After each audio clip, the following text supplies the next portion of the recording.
Yep. Hi, everybody. Here's OBS with the camera working. Hey, Ari, do you own headphones that you could put in? Okay, I can hear a No, little I bit don't of own it. any headphones. I'm sorry. Because I'm hearing myself, and you're the only person not wearing headphones on this audio medium. I mean, it's also a video medium, but that just sort of seemed like, I don't know, Radio 101. All right, guys, we're live. So just We're to let you know, live. we are live. What's up, Jake Paulers? It's your boy. We out here right now doing it for the Vine. You can donate to me on Venmo at JB Brisco. You have a Venmo? Of course I have a Venmo. It's 2018. I don't have a Venmo. Actually, I think I do have a Venmo. I don't think anybody's given any money to it, but I have one. What's your Venmo, you think, TJ?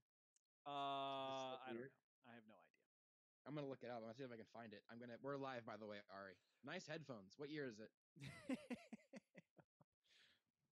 We're absolutely live, and I'm looking at the YouTube chat. It's mainly a YouTube show. Are we just on YouTube right now? We're on YouTube and Facebook, so we're What's on. the point? God. Are you TJ Carpenter too? Because it says you're my friend. So you're a really big Jake Paul fan, Josh, huh?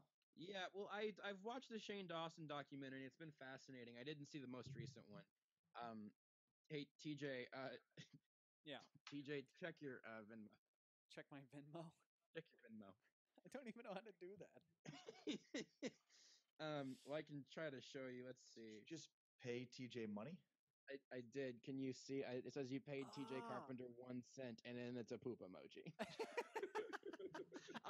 TJ, I swear, someone just requested $100 from me. Someone watching right now just requested $100 and said, "Do it for the meme." Hey, Jasmine, I'm living in my parents' basement right now. You think I have $100 to give away for a joke? I do. Congratulations. I can tell you right now, he does not. TJ, if I tweet this out right now, what was that face? Just popped. That was. How does Colin Kaepernick affect your fantasy team? WTFootball video. That's why you made that horrified face. That's right. If I tweeted this out right now on Kansas City Twitter, I would get 300 retweets right now for paying you a penny with a poop emoji. You would. And I was going to ask you, Josh, do you want to talk about Tyreek Hill now or later?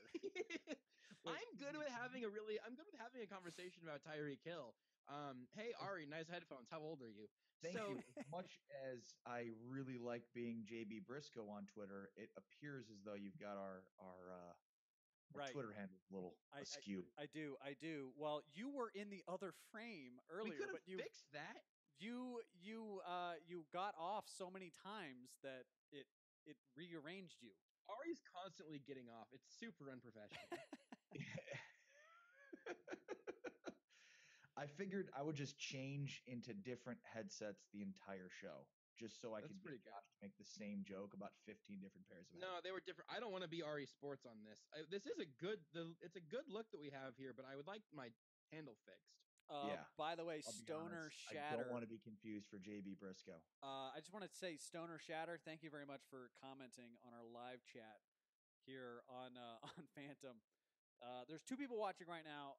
Hopefully, more people will watch at some point. I will leave and come back if that's what it takes to get me with the right Twitter handle. This is ridiculous. You're just upset. I'm pissed. Yeah, I'm pissed, TJ. I don't want to be at Ari Sports. I want people to follow me at JB Brisco on Twitter for my good fashion and my good glasses and not my terrible headphones. This is the best start to the show. I think this is the way we should start. This is how this podcast had to start. I'm gonna leave this chat and you guys are gonna freak out and I'm gonna rejoin it so I can be in the right. Is that what's gonna take, or can you not fix it? No. It's a PNG. It's a static image. Yeah, it's a static image. Goodbye. All right. Okay. Josh is gonna be back here in just a moment, and for the time being. Wait. So have we now been? What does this look like now? There's just a giant line in your face. That's what it looks like now. By the way, wow. Conor McGregor. That's actually kind of cool. Conor McGregor looked just fine. It did not look like he had just had the shit kicked out of him. Oh, we have to invite him back? We were actually talking about this a little bit on the Cowboys postgame show last night, but the Cowboys were doing the Conor McGregor celebration. Uh-huh. But I mean, his ass whooped.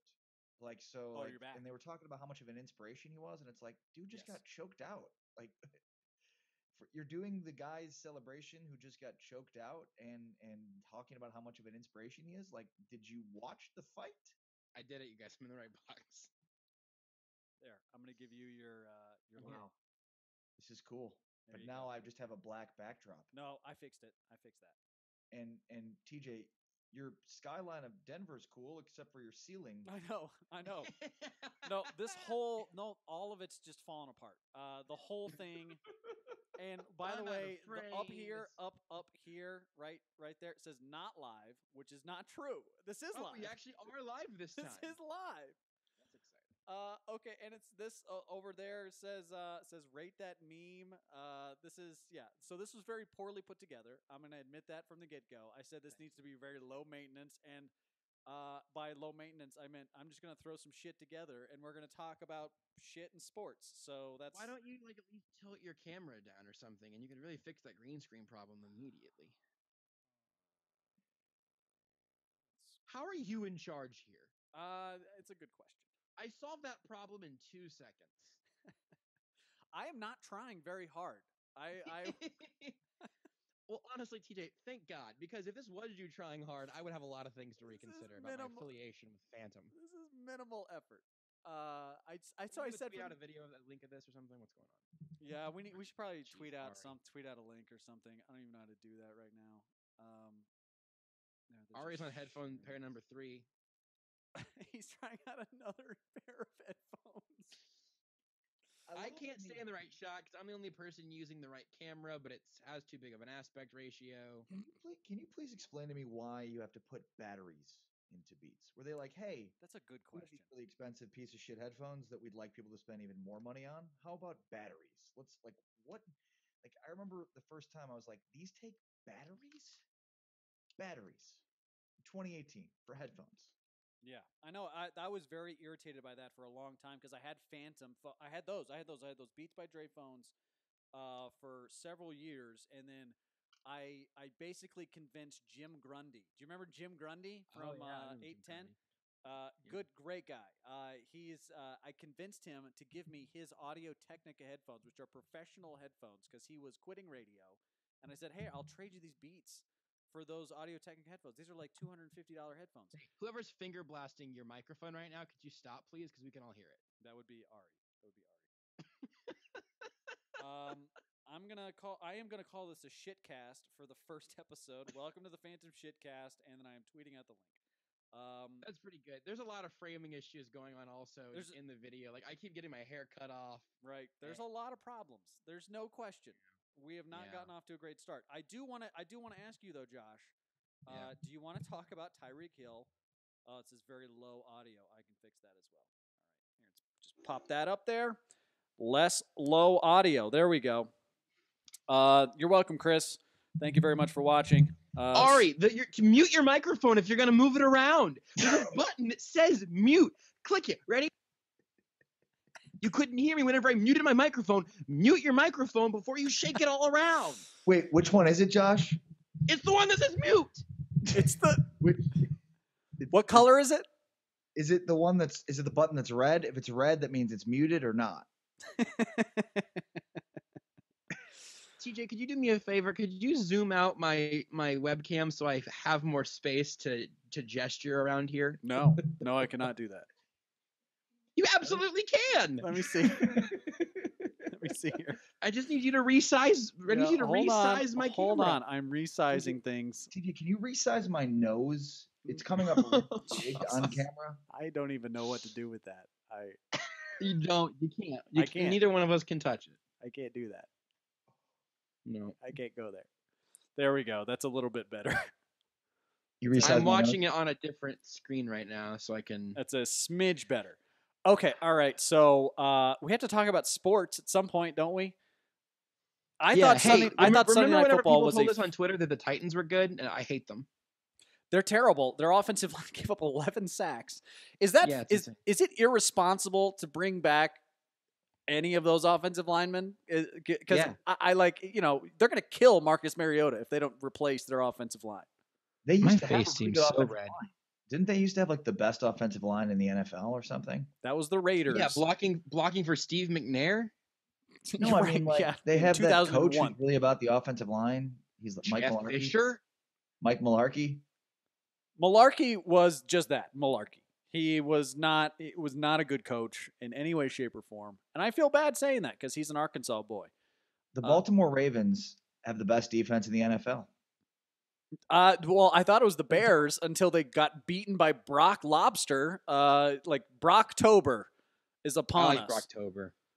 Brocktober is my preferred pronoun. It's kind of amazing. I guess most quarterbacks get much better after they leave Denver. Is that how it works?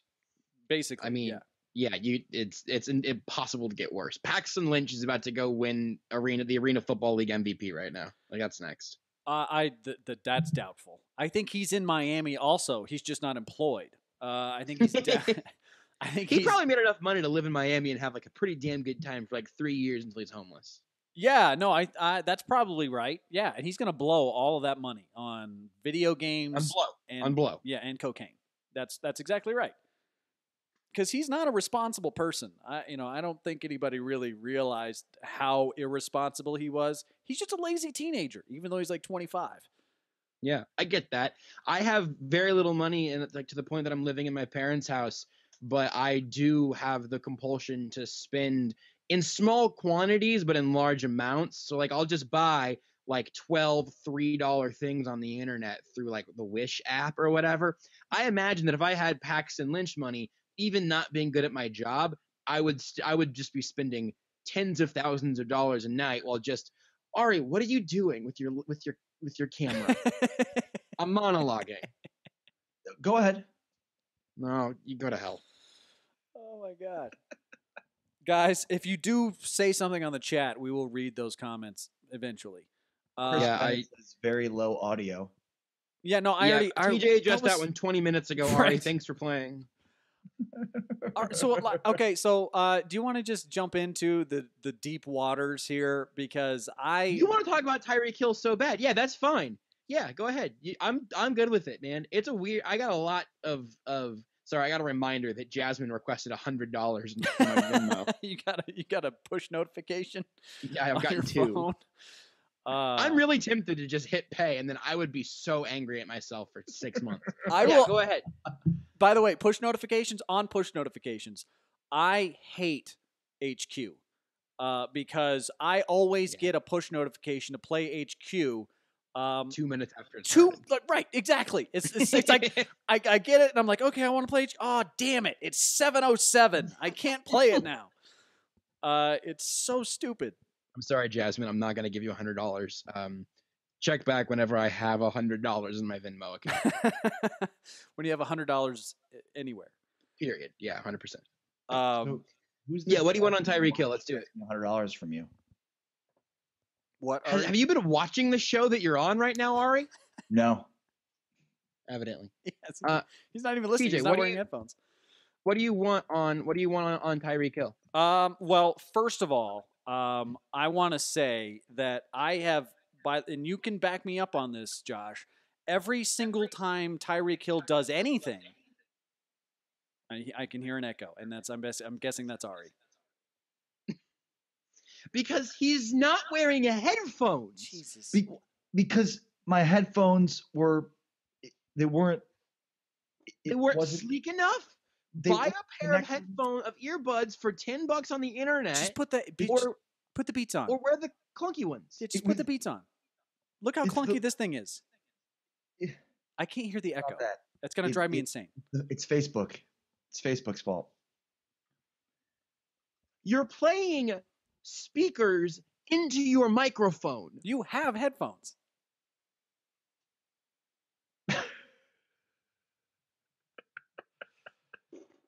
Josh can back me up on this. I'm in hell. I have been anti Tyreek Hill since the second he was drafted.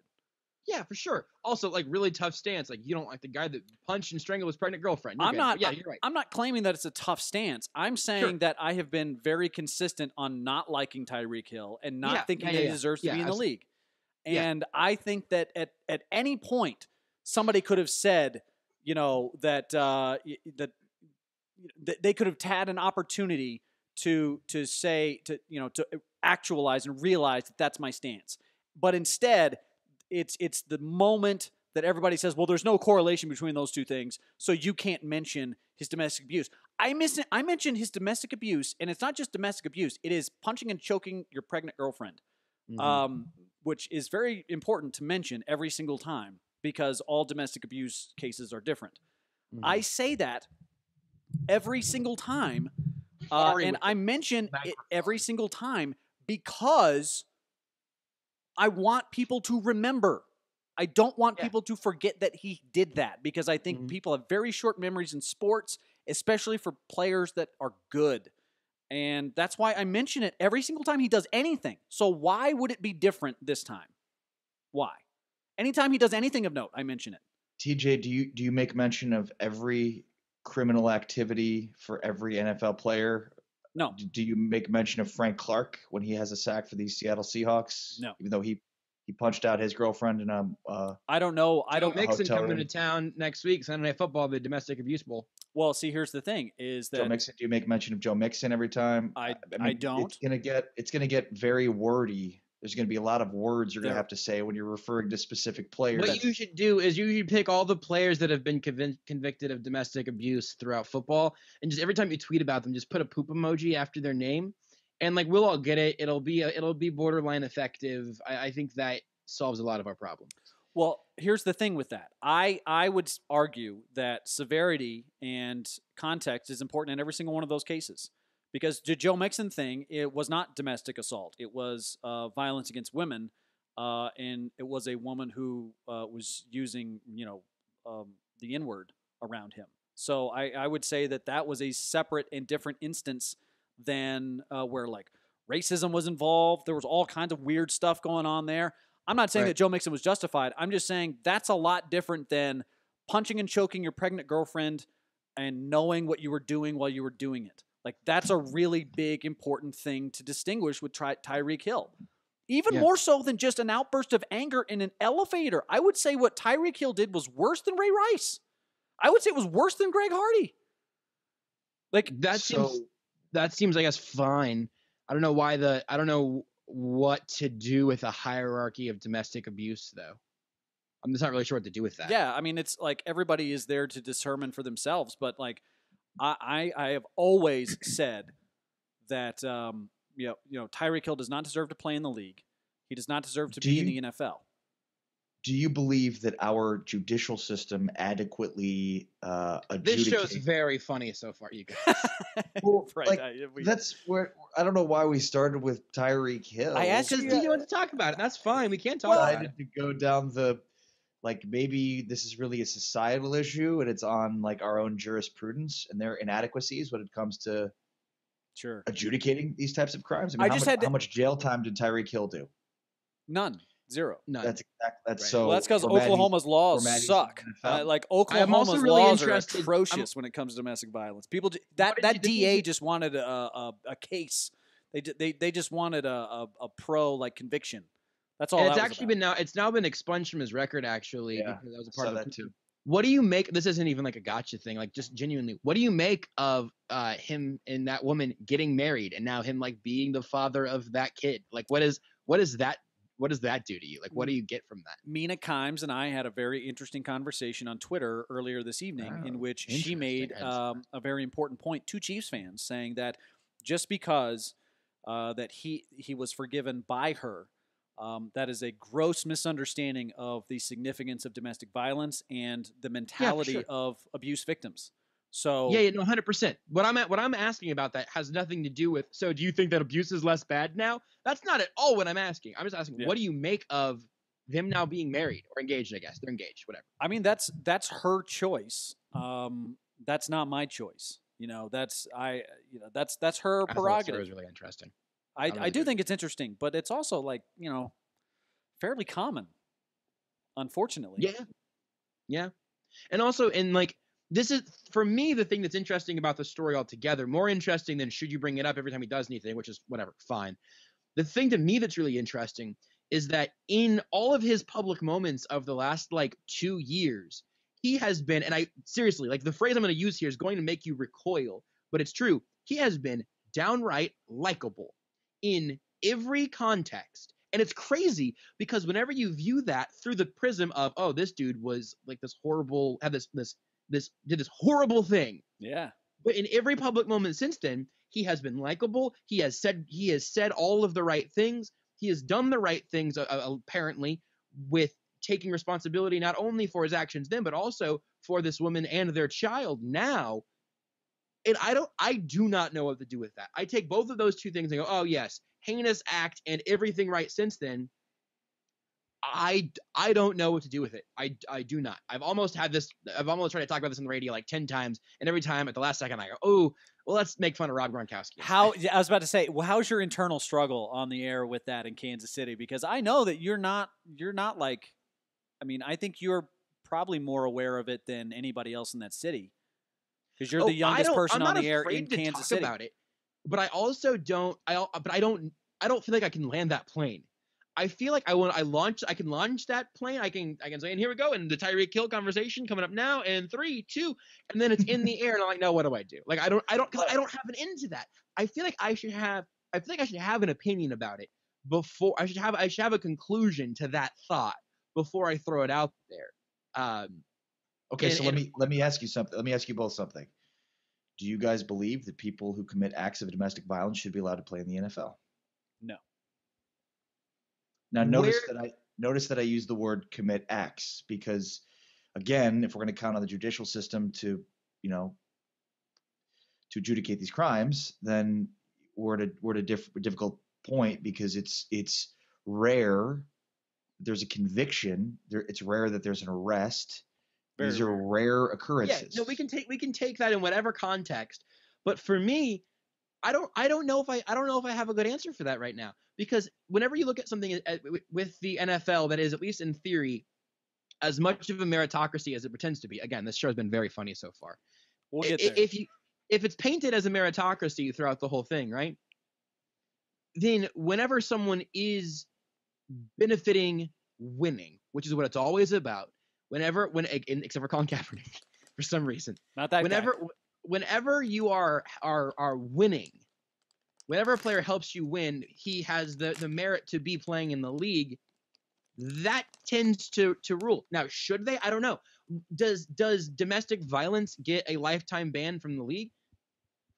I don't know. What gets you a lifetime ban from the league? And then also, if you do commit an act of domestic violence, and whatever your time is or isn't is served, then what jobs are you allowed to have afterwards? You shouldn't be allowed to. There are certain jobs you go, oh well, that person shouldn't be working with kids or battered women.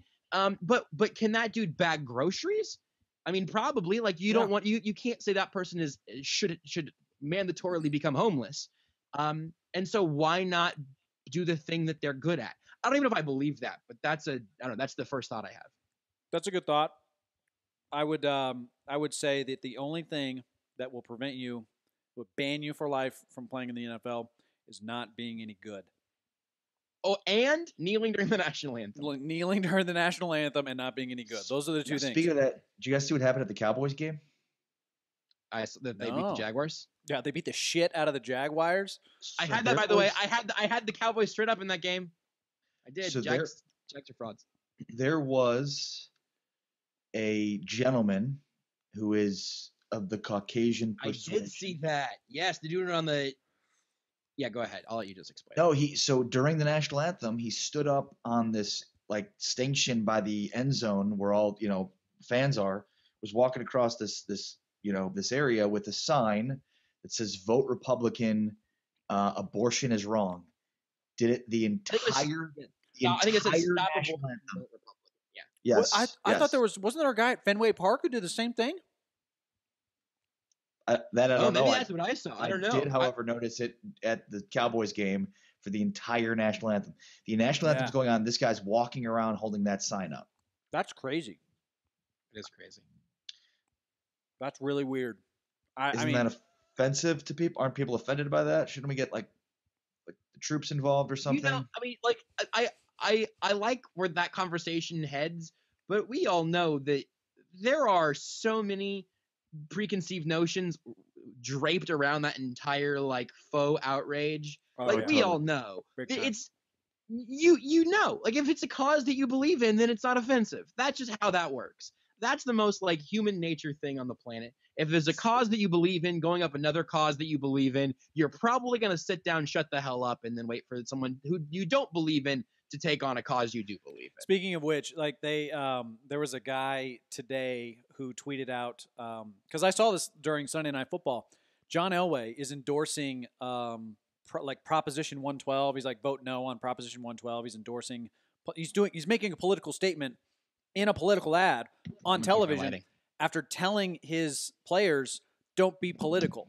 He endorsed Neil Gorsuch on Denver Broncos stationery. I know. John Elway can kiss my donkey ass. I'll tell you what, John Elway can do whatever the fuck he wants. That's the rule in Denver. He can do whatever he wants. Wait. First of all, tell me what Proposition 112 I don't know. is. It's like something about defunding schools. I don't know what it is.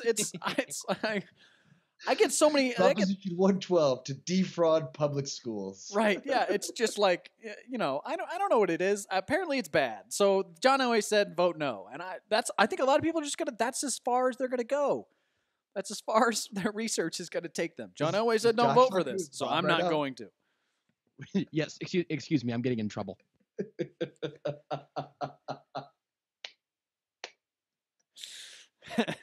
Hey guys, the 49ers are beating the Packers right now. Football's happening on Monday night. CJ Beathard. CJ Beathard's beating Aaron Rodgers. That's just that's insane, by the way. And I think I don't know what's going to happen with the Chiefs, because at some point the other shoe's going to drop, but it hadn't yet. And that the other shoe being not scoring 40, kiss my ass. No, what I'm saying is I don't know what it looks like. I really don't know, because like those wide receivers are so fucking open. I've never seen wide receivers that open in an offense. Sorry, hold on. Sorry, guys. Sorry. PJ has a comment in the live that simply demands to be responded to. He said, Ari tossed out a red herring. The guy would be demonstrating on his own time, not his company's time. If we can pivot that back to John Elway, he's not doing it on his company's time. He's doing it on his company's letterhead. Talking about? That's infinite time. It's always there. It's there forever. No fan who's like, I think they should be lawfully enforced to stand for the anthem. Not one of those people's like, well, I think they should like if you have a moral obligation to using the national anthem as a form of protest, then it's a moral conundrum. Not like, well, I don't like that he's stealing time from his employers. That's not the argument. What are you doing? That's the worst argument in the world. It is the dumbest argument in the world. As if like people, whenever somebody tries to compare professional sports to their own business setting, it's just stupid. Like it literally makes no sense in any capacity whatsoever. Like PJ says he supports Kaepernick. He's talking legal aspects. We're not talking about legal aspects, though, are we? Thanks, PJ. Yeah. I'm sorry.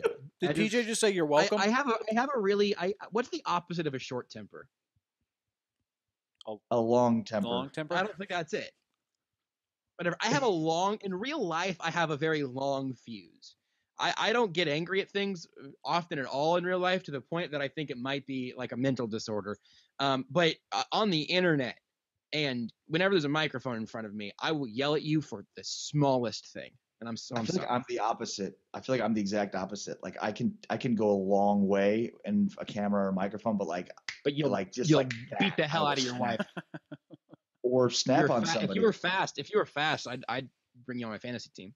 This is, by the way, the most chill I get right here. This is Whenever I saw you break out the bag of beef jerky, I was like, "Oh, TJ just hanging out." Yeah, man. TJ's just one of the guys right now. I am super chill on this show. I like on the air on Denver radio. I'm freaking out about everything.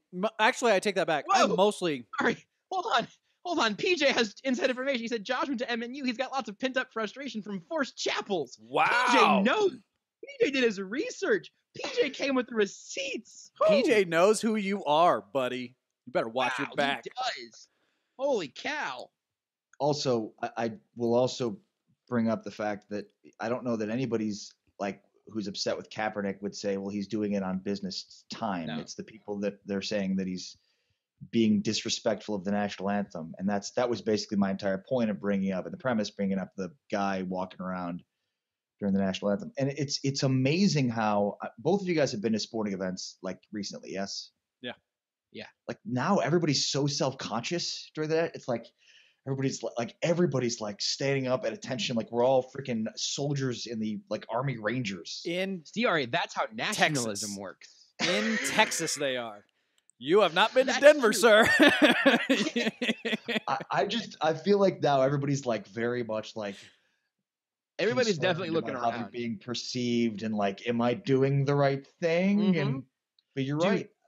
I'm relatively a newbie in most press boxes and everything. I don't do anything first or last. I just try to be as close to the middle of any action as possible. So like, oh, there we go. About 40% of people have stood up. My turn. Or like, ooh, about 40% of people went to go get food. Now it's my time. Like, You That's actually my got they're sending you to Chiefs games now, Josh?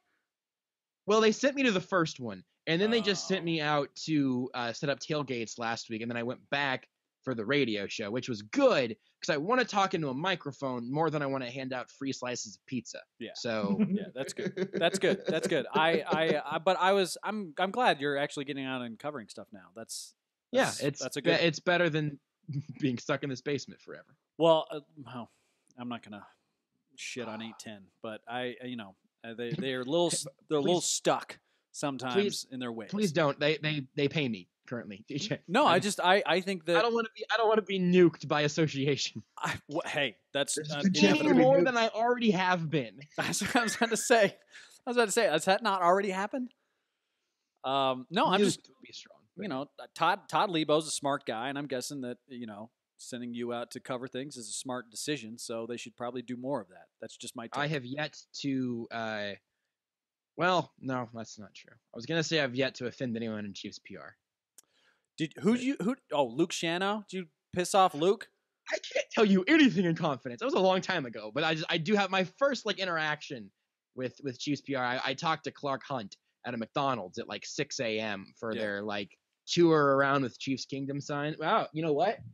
Look at this. Look at me. I am such a shill. They were selling these for their like whatever charity thing, and they sent me out there to talk to Clark Hunt. And I asked him about like Ezekiel Elliott's suspension and something else, like concussions, I think. Because I was there to ask Clark Hunt questions. I had 3 minutes, and I He had was like there for softballs, Josh. You're like, let's talk about. No, that's why PR got mad at me. Like, man, he's here to talk about charity and stuff. I was like, but everybody here asks about charity. Why am I here if I can't ask him about what I care about? He was like, that's just not cool. I was like, all right, fine, like fair enough, but like It's fair, but at the same time. no, I mean, like, listen. First of all, they didn't send me back out again this year, which was probably the right call. I will never. Go ahead. I've told that story on air before. So like I think I'm safe. But like it was sort of funny to me in retrospect, especially like just how aghast the PR team was, which I understand, but also like Clark Hunt is an adult man who answers these questions. Right. And so like I mean, he's Clark kind of a Hunt baby. wasn't He's kind of a taken baby aback. man. I mean, if we're being honest, he's kind of a baby man. He's like 4'8". He He could fit in my pocket. Like he's so small. He didn't Is he seem more small? he didn't seem caught off guard. Like he was like, yeah, well, so here's the thing about Ezekiel. Like he had thought about it before. I didn't ask him what he thought about Mormonism. Like it wasn't completely out of left field. Canseco once got mad at me when I asked him about steroids. It was like, you wrote a book about it. What? Jose Canseco is not allowed to get mad about steroids. Well, in fairness to this same thread, TJ gets mad if you ask him about Patrick Mahomes on Twitter, even while tweeting about Patrick Mahomes on Twitter. So I think there is a little bit of that. TJ is just waiting for that 4 interception game that's never coming so that he can He jump had on it Pat last Mahomes. night. He had 2 interceptions in the first half and then 31-point second half. It was amazing. It was there. But see, that's the thing though, is that I've been painted into this corner of like I can't like Patrick Mahomes now. So I'm not allowed. It's true. You can't. I'm not allowed to Even like though you Patrick Mahomes. Even though you said he was going to be really good and maybe win an MVP, but he was going to throw a lot of interceptions. Yeah. The Chip Kelly offense thing that's the landmine that you both planted and then belly flopped on top of. And so like, that one I think you gotta wear a little bit, Well, the season's not over yet. Old Takes Exposed retweet you, and then I don't know, do some penance. I mean, Nick Foles threw 17 touchdowns with 0 interceptions with Chip Kelly's offense. So. This is the thing again. Like, this is the thing. You keep comparing Patrick Mahomes and Nick Foles. You're like, why is he so mad at me? He's gonna win like 4 MVP awards and then have like a game in his like the 5th year with like 6 picks. And he's gonna be like, "See, I told you." I just don't buy it. I just don't. Nobody's as good. Nobody's as good. No one. I mean, by the way, PJ says, true story. I worked with Clark at Worlds of Fun when we were a teenager. It was the summer after drafting Blackledge. He said it was he said it was horrible. He wanted them to draft Marino. Wow, that's incredible. I'm gonna keep turning my light back because I look ghastly. You look like you're dying. You do. Yeah, and I'm not. Like I'm definitely not tan, but I'm not a corpse. Translucent. What I was going to tell you about the Chiefs PR, my Chiefs PR story, my very first day covering the Chiefs, one of my very first days in Kansas City, Seren and I walk into the Chiefs media room, and then I just hear shouting behind the door. And I'm like, what the hell's going on back there? And so just like bursting through the door is this bald, angry man who is saying, fucking rube. They're all fucking rubes. That goddamn Brad G's a fucking rube. And Seren turns to me and says, that's Adam Teicher. And and that was I lost that whole story. I'm glad. I hope you guys were having a good time, but I didn't hear any of that. I heard a bald, angry man, and then that's Adam Teicher. I said, okay, yeah. So first of all, Josh, you look even whiter now. What did you do? He turned on a light. Yeah. I just turned my light backwards. Is all. I don't know. I don't know what to do with any of this. This is all really odd and not flattering. It's more well lit. It's like more evenly lit. It's better lighting now.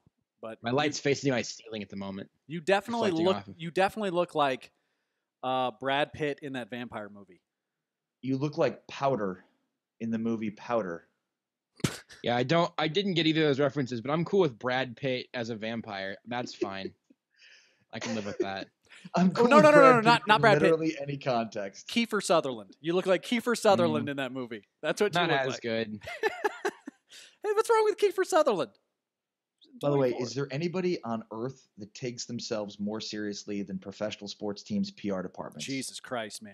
They're the worst. Like, I understand that it's their job to do that, but it feels like a difficult existence to sort of talk yourself into. Like, I don't know. It just seems like, I guess it's just like, it's the sports secret service. Is that what you gotta believe that, right? You got to believe that it's protecting the decency of all of the naked players in the locker room that are getting interviewed. And which is, I guess, like, that's a job. Like, I'm sure the players appreciate that, I suppose. No, they do. Like, Ted Cruz is over there by Patrick Mahomes naked with a towel, just like holding it up. Don't look at his dick. You should probably point out that Ted Cruz is the PR guy for the Chiefs, not the senator of Texas. Right. Not the senator from Texas who's going to lose. Although that's funnier, especially while he was like at Texas Tech, like Senator Ted Cruz is just like holding up a towel in front of Patrick Mahomes. Don't look. Don't you look at it. No. You know what? By the way, you know what offended me this weekend? Conor McGregor throwing a football. That is the worst display of athleticism by an athletic person I've ever seen. I've never seen something that bad. I thought we were about to find out what Patrick Mahomes' junk looks like, Josh. I thought you were about to spill the beans. No? If anyone would know. I've got to keep some secrets for my book. All right. Yeah, TJ, you seem astounded to find out that Conor McGregor isn't a supremely well-rounded human being. Wow, that's incredible. It was so bad. Like, I just think naturally some athletes can do anything. Like, their eye-hand coordination is so good. I just assume that they can all do everything.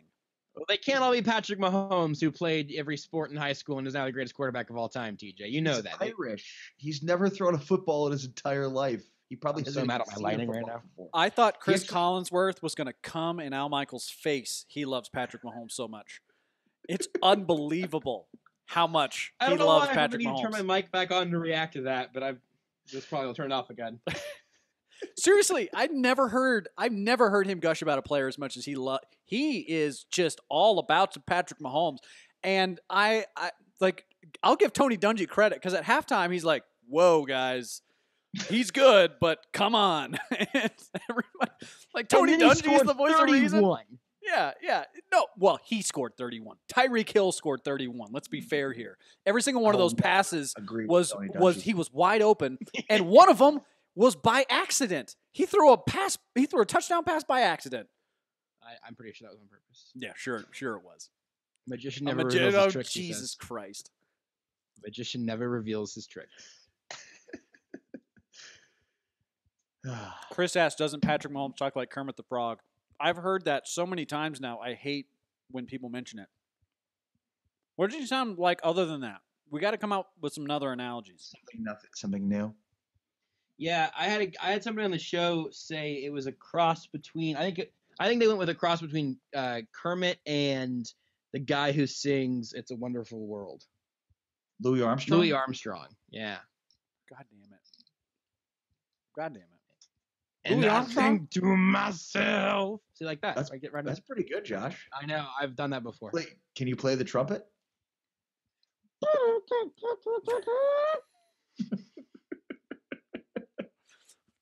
I'm all about that yes and, all right. You know that. There's the MNU improv skills. If Patrick Mahomes started talking and I didn't people haven't ad nauseum been talking about how much he sounds like Kermit the Frog, I wouldn't think there was anything wrong with his voice. That's because you live in Texas, Ari. No, seriously. I don't know why that's funny, but it is. I guess there's something wrong with his voice. I guess I'll just agree with everybody. I don't know. I'm not. Oh my I don't God. just acknowledge it openly when somebody has something wrong with their voice. What? Look at that comment. PJ. PJ says he sounds like Sally Fields saying, "I was born ready" in Smokey and the Bandit. I haven't even seen Smokey and the Bandit, but that's funny to me because it's Sally Fields. That's true. That's pretty good. Is there any movie that Sally Fields is in? Look what I'm doing my video right now. Check that out. You see that? You yeah. guys? Wow. You are. Is there any movie that Sally Fields is in that Josh would know? I watched the entire John Adams miniseries. She was in that, wasn't she?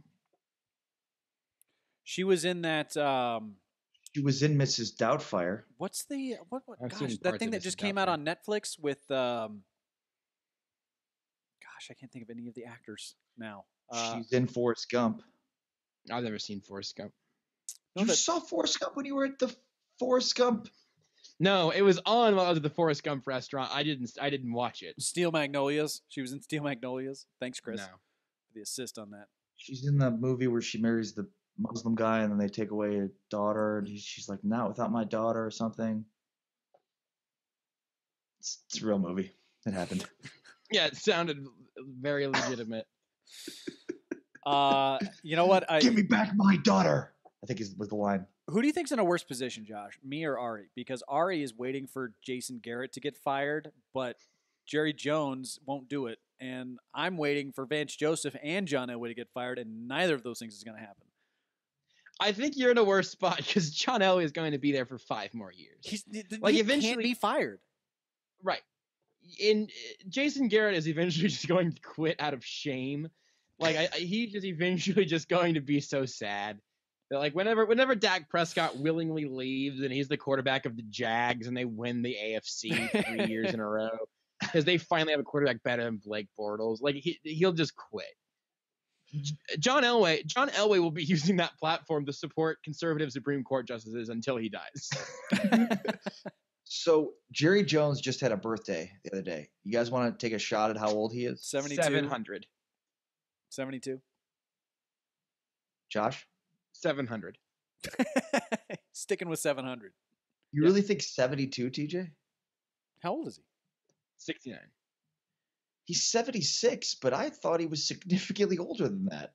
Well, are you rooting for Jerry Jones to die? He's the same age as Jimmy Johnson, and Jimmy Johnson, because Jimmy Johnson and him played on the same college team. We know. At Arkansas. I didn't say the school. I did not say the school. You said the school. I just said I was just doing a little math in my head. And Barry Switzer was on that team too. Garrett. They just beat the Jaguars 40-7. I don't know if you know that. The Jaguars were the AFC runners-up last year. That team beat them 40-7. That team is lost, by the way. Were you guys surprised by that? I legitimately I had the Cowboys straight up in that game, and I felt good enough about it to act on that impulse. Well, was this because of the way they played against the Chiefs? I Who, just have Jaguars? no internet to speak of. This is very exciting.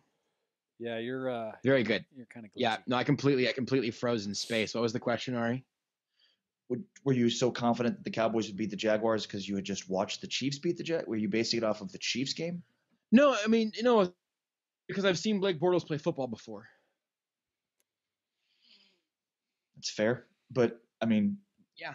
There's two sides of the ball. The other side is defense. Blake Bortles going into the Cowboys game was 7-25 as a starter on the road. I'm going to just pick against the Jags on the road every time, forever now.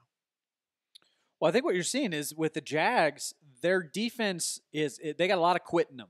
Like if things are going well, they're going to play really, really well. But they got a lot of young players, and young players don't really know how to handle struggles. So if things start going poorly, quarterback's Blake Bortles, like you're going to run right into that. Right? Yeah, right. When your quarterback looks like a fence post in the middle of the desert, just like that's as much as he can move. Like, what are you going to do? He's throwing passes off of people's helmets. Yes. Like, what the? You think the Jaguars were watching Conor McGregor pregame and were like, we should sign that guy? Yeah, well, millions, like $20 million. I'd take McGregor over Case Keenum right now. So there's a good chance the Cowboys are going to try to fly Conor McGregor to literally every game they play for the rest of the season now, just to keep things interesting. Yes, because they're convinced now that McGregor's the reason they won. Like Dak Prescott literally said that in his press conference. Like, maybe it was Conor McGregor. I don't know. You know what Jerry Jones should do? Instead of letting Conor McGregor just like pump him up every week, he should let him be the head coach for a week. Just see what happens. There'd literally be no difference. I disagree. I think they would have beaten the Jags by 60 on Sunday. You know what? You know how bad the Broncos are? How bad are they? I'm talking about hockey. That's how bad. Oh, no. Yeah. On October 15th? Yeah, hockey talk. Wow. I said something on the Phantom conference call earlier today, which, by the way, I got the Phantom conference call hold music stuck in my head all day. I don't know if that's happened to either of you, but no, God. I'm never early for any of the calls, so I don't have that problem. It's actually really good. It's a really good tune. I hate that song. It's a good song. No, it's like I said they're going to be better than the Blackhawks, which offended Ari. No, the Blackhawks didn't even make the playoffs last year. So I was trying to figure out why you thought the Blackhawks were so good. Well, no, because they're the Blackhawks. I mean, the Blackhawks are. I mean, they're like the Red Wings were 15 years ago. Chris says in the comments, the NBA season starts this week, TJ. Like, the Nuggets are going to be good, right? That's exciting. Jesus. That's another thing, too, is you've got to explain you have to temper expectations. First of all, they thought they were going to be good 2 years ago, and they ended up being the 9 seed, which is not a seed. And then the next year, they did the exact same thing. And that's after they spent like $72 million on Paul Millsap, which was not a great use of funds. And then this year, everybody's like, oh, well, they're going to be so much better. Jokic is going to take a step forward. Jamal Murray, Will Barton's going to – it's like you're resting your expectations on the season on Will Barton? Seriously? Ready, Roy? I was born ready. He's right. Yeah, that's Sally. Good call, PJ. That's Sally Field saying I was born ready. That's incredible. Also, the movie I was referencing, thanks to Chris Bennett, was Not Without My Daughter. Just thought you guys should know that. Okay, yeah, I've never heard that. You should just IMDb Sally Fields. We could just talk about all the movies she's been in.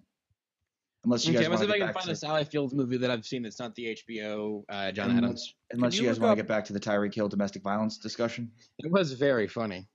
Hilarious. It was really uplifting and funny. Great conversation. It's my favorite sports talk topic. We should talk about kneeling in the national anthem again, and protests, and chronic traumatic encephalopathy, and how do you guys feel about the NFL's opioid crisis and how it's a microcosm of the opioid crisis throughout America in general? I think it should. I feel like it's a microcosm of the opioid crisis in general. How do you guys feel about privatized prisons? Oh, I saw Lincoln, which Sally Fields was in. Did you guys see that movie? I did. I gotta be honest, man. I like Daniel Day-Lewis. I like Daniel Day-Lewis. Is that your dog, or is that or you just smack your wife on the head? What was that? I just saw motion, and then TJ just kind of go like, nope. My wife's at work, but you know, Your dog's a psychopath. my dog is fucking crazy. I like historical movies. I don't mind a slow movie.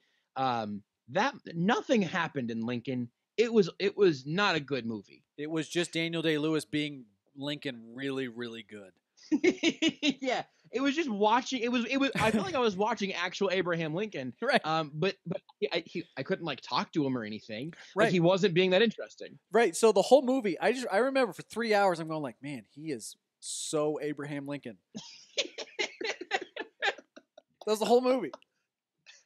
Yeah. It's kind of funny to describe a movie in which historically so much happens as like nothing really happens in that movie. It's like one of the most historic periods in all of American history. So much happens in that time period. Josh is like, I don't know, it's just kind of their lives, and they were arguing about, I don't know, black part people of or it, something. Part of it is that we all know the Civil War. We all know that.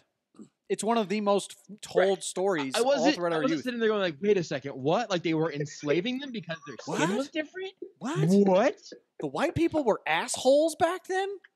Really? That's so different from now when all white people are cool. Right. Except for that one tall white guy. He was cool. Kinda. By the way, Sally Fields was Aunt May in The Amazing Spider-Man 1 and 2. The Amazing Spider-Man 2 is one of the all-time underrated superhero movies. Spider-Man 2? The Amazing Spider-Man 2 with Andrew Garfield and Emma Stone. Yeah. It's a good movie. Emma Stone was in Very underrated. Emma Stone is in the thing with Sally Fields on Netflix. That miniseries that they did. Oh, Maniac. Maniac, yes, which was really good. Hill. I thought Maniac was really, really good. It's kind of confusing a little bit because they're going through all these alternate like timelines and realities and things. But I thought that miniseries was fantastic. I haven't watched it yet. It seemed like something I would be into. My radio show is bumped for baseball tomorrow, so I'm probably itching to. I'm gonna go like use my Movie Pass to go see Venom, which is the only thing Movie Pass is good for anymore. People hate and then I'll that probably movie. come home and watch Maniac. I don't understand people who hate. I mean, the movie did phenomenally well financially, so everybody went to go see it, who still goes to see movies. But everybody didn't like it.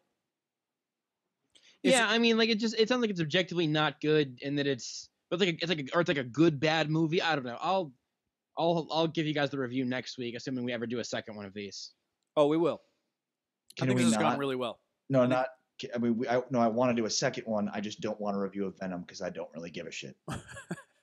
What about Ozark? What do you do for fun, Ari? Other than try to draw Jason Garrett's Kindle-like torso and lower body, what do you do for fun?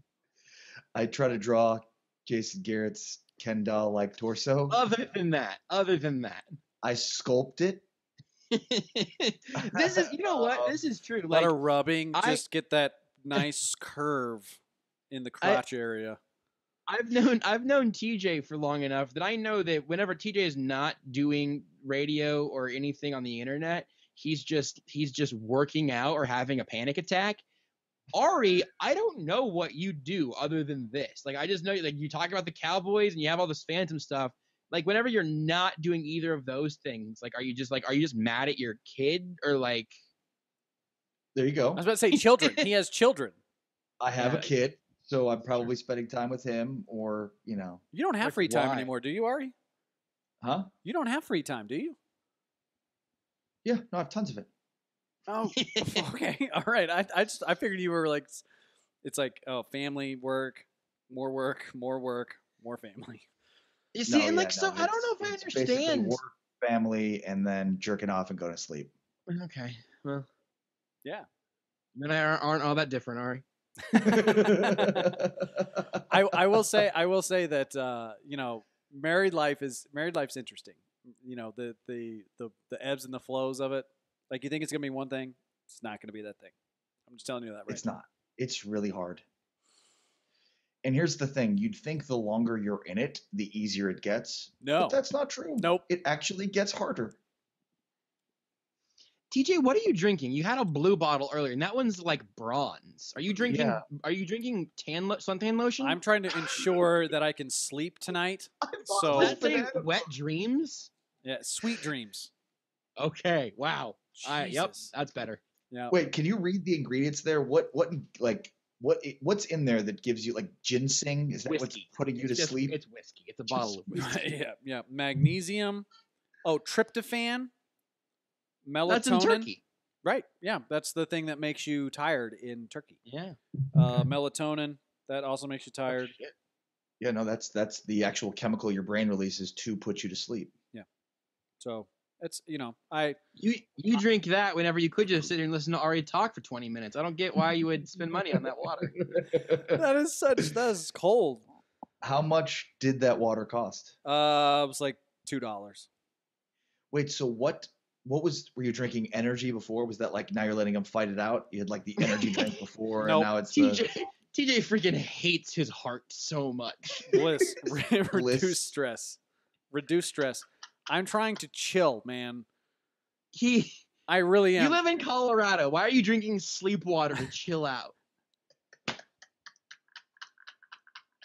I live in Kansas, so I have half a bottle of lime vodka just on the floor here in case I want to black out and throw up in the morning. Which did you buy any soda? Because you were gonna have to go over it in that tiny little thing over to the side where they sell the soda. Because you're not allowed to sell soda in the same store as the liquor.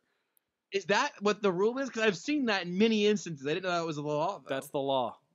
You're not allowed to sell Kansas. alcohol and soda in the same store. At this point though, TJ, no. I just pour it up my nostrils and just wait for my brain to short circuit. and they have 3-2 beer at supermarkets and gas stations. It's the Yeah. weirdest fucking thing in the world. They did that in Colorado here too. But I will say that craft beer. I mean, if you're going to go get beer, people don't really drink like the big beers. They don't drink Budweiser, Miller Lite. I mean, everybody kind of does, but I mean, craft beer is fucking huge out here. It's crazy.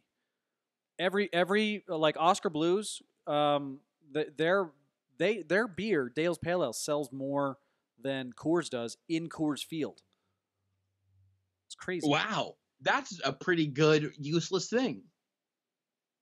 Like that's legitimately kind of interesting in a way that's not really, but Yeah. like it is kind of interesting. It's right. I don't know what you would do with that information other than being like, huh, wow. Yeah, no, that's it. Yeah.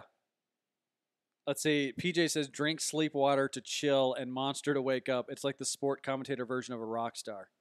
Yeah, that's true. You are killing it. Also, like now I know I didn't connect to PJ and I have interacted on Twitter. Now I feel so much worse for yelling at him about Colin Kaepernick, and also so much better about him knowing that I went to MNU. Okay. Because like now those two both I have a reference point for PJ now, Now you know he's not a stalker. and it makes me feel so much better that he's not outside my room right now in a Mike Myers mask, just waiting for the camera to turn off. Every time you say PJ, I think you're saying TJ's name wrong. By the way, did you guys see that thing about the Kansas coaches knowing that Adidas was involved in that player's recruitment? Yeah, I for one am stunned by that. How about you guys? Shocked. Texts reveal. Can Jay Bellis tweeted out earlier today. Did you Can see they- also whoever testified said that the coaches didn't know about the payments? Here's the thing on that I want to get to. If they did know about the payments, they should be fired. Because that your whole job is to be the Adidas guy who helps to recruit the guy from Angola or whatever. Yeah. And then like Bill Self just knows you're the Adidas guy that works for them. Bill Self 100% knows that the Adidas guy's got the bag, but he never, ever, ever says to Bill Self that he's giving Silvio De Sosa the bag. Like that's the easiest job ever. I'm guessing that KU will be fine for that reason. Plausible deniability. And by the way, I think Bill Self's a great coach, and I don't think he should be fired. But I didn't think Bruce Pearl should have been given a 5-year ban for the photos at a barbecue. But he did. So Yeah, but he's not a good coach. So Well, like legitimately at this point, the thing that I'm rooting for is just like apparently the FBI investigation is going to be could be over this week. But let's just either can we get the FBI out of college sports or get them completely into it? Like let's just point out that every single program is filthy, or let's just keep ignoring it. But I don't want to. I cover Kansas a lot. I'm not Ari. I don't love Kansas. I just talk about Kansas. But I don't want to sit here and pretend that KU is this filthy program while K-State is this shining city on a hill, and Mizzou got all of these recruits these last couple of years just by pure random chance. That Michael Porter Jr. went to Mizzou, the only place that wasn't offering him money. Like, it's dumb. It's so dumb that we keep trying to talk ourselves into this. Who do you think the cleanest coach in? That's the light at the end of the tunnel when it comes to this FBI investigation, right? Like, they're not out to get Kansas basketball. I think they're out to compile a sort of investigation of the entire idea of amateurism. And if that's the end goal, then yeah, I agree. But at the end of the day, it's like, can I just watch really good basketball players play for my really good basketball team and not like have any moral hangups about it, please? No. Like, that's really all I want. No, you can't. You can't. You can't. You're watching indentured servitude bring you your entertainment. And true. So I'm for paying college athletes, compensating them on the level of being. No, because as OU is paying their fired offensive coordinator like $25 million for the next 5 years, they couldn't have stood to sorry, thank you. Really important. One of the freaking Stoopses. Like, it doesn't matter. One of the 9 Stoops that you didn't know existed. One of the 9 Stoopses. Seriously, they're like the Baldwin brothers of college football. They really are. How many are there? Really are. I don't know. Only one of them is good, but there are 20 of them. Where did Carl Stoops come from? Where is that? Oklahoma. Yes, it's crazy how that works. But if they would have paid Baker Mayfield $30,000 last year, Oklahoma, the university, would have just gone under. Like, there's no chance they could have afforded that. I'm surprised. Like, I really am shocked that OU, because OU has more money than the A's do. They could keep Kyler Murray, just pay him whatever, you know. Yeah.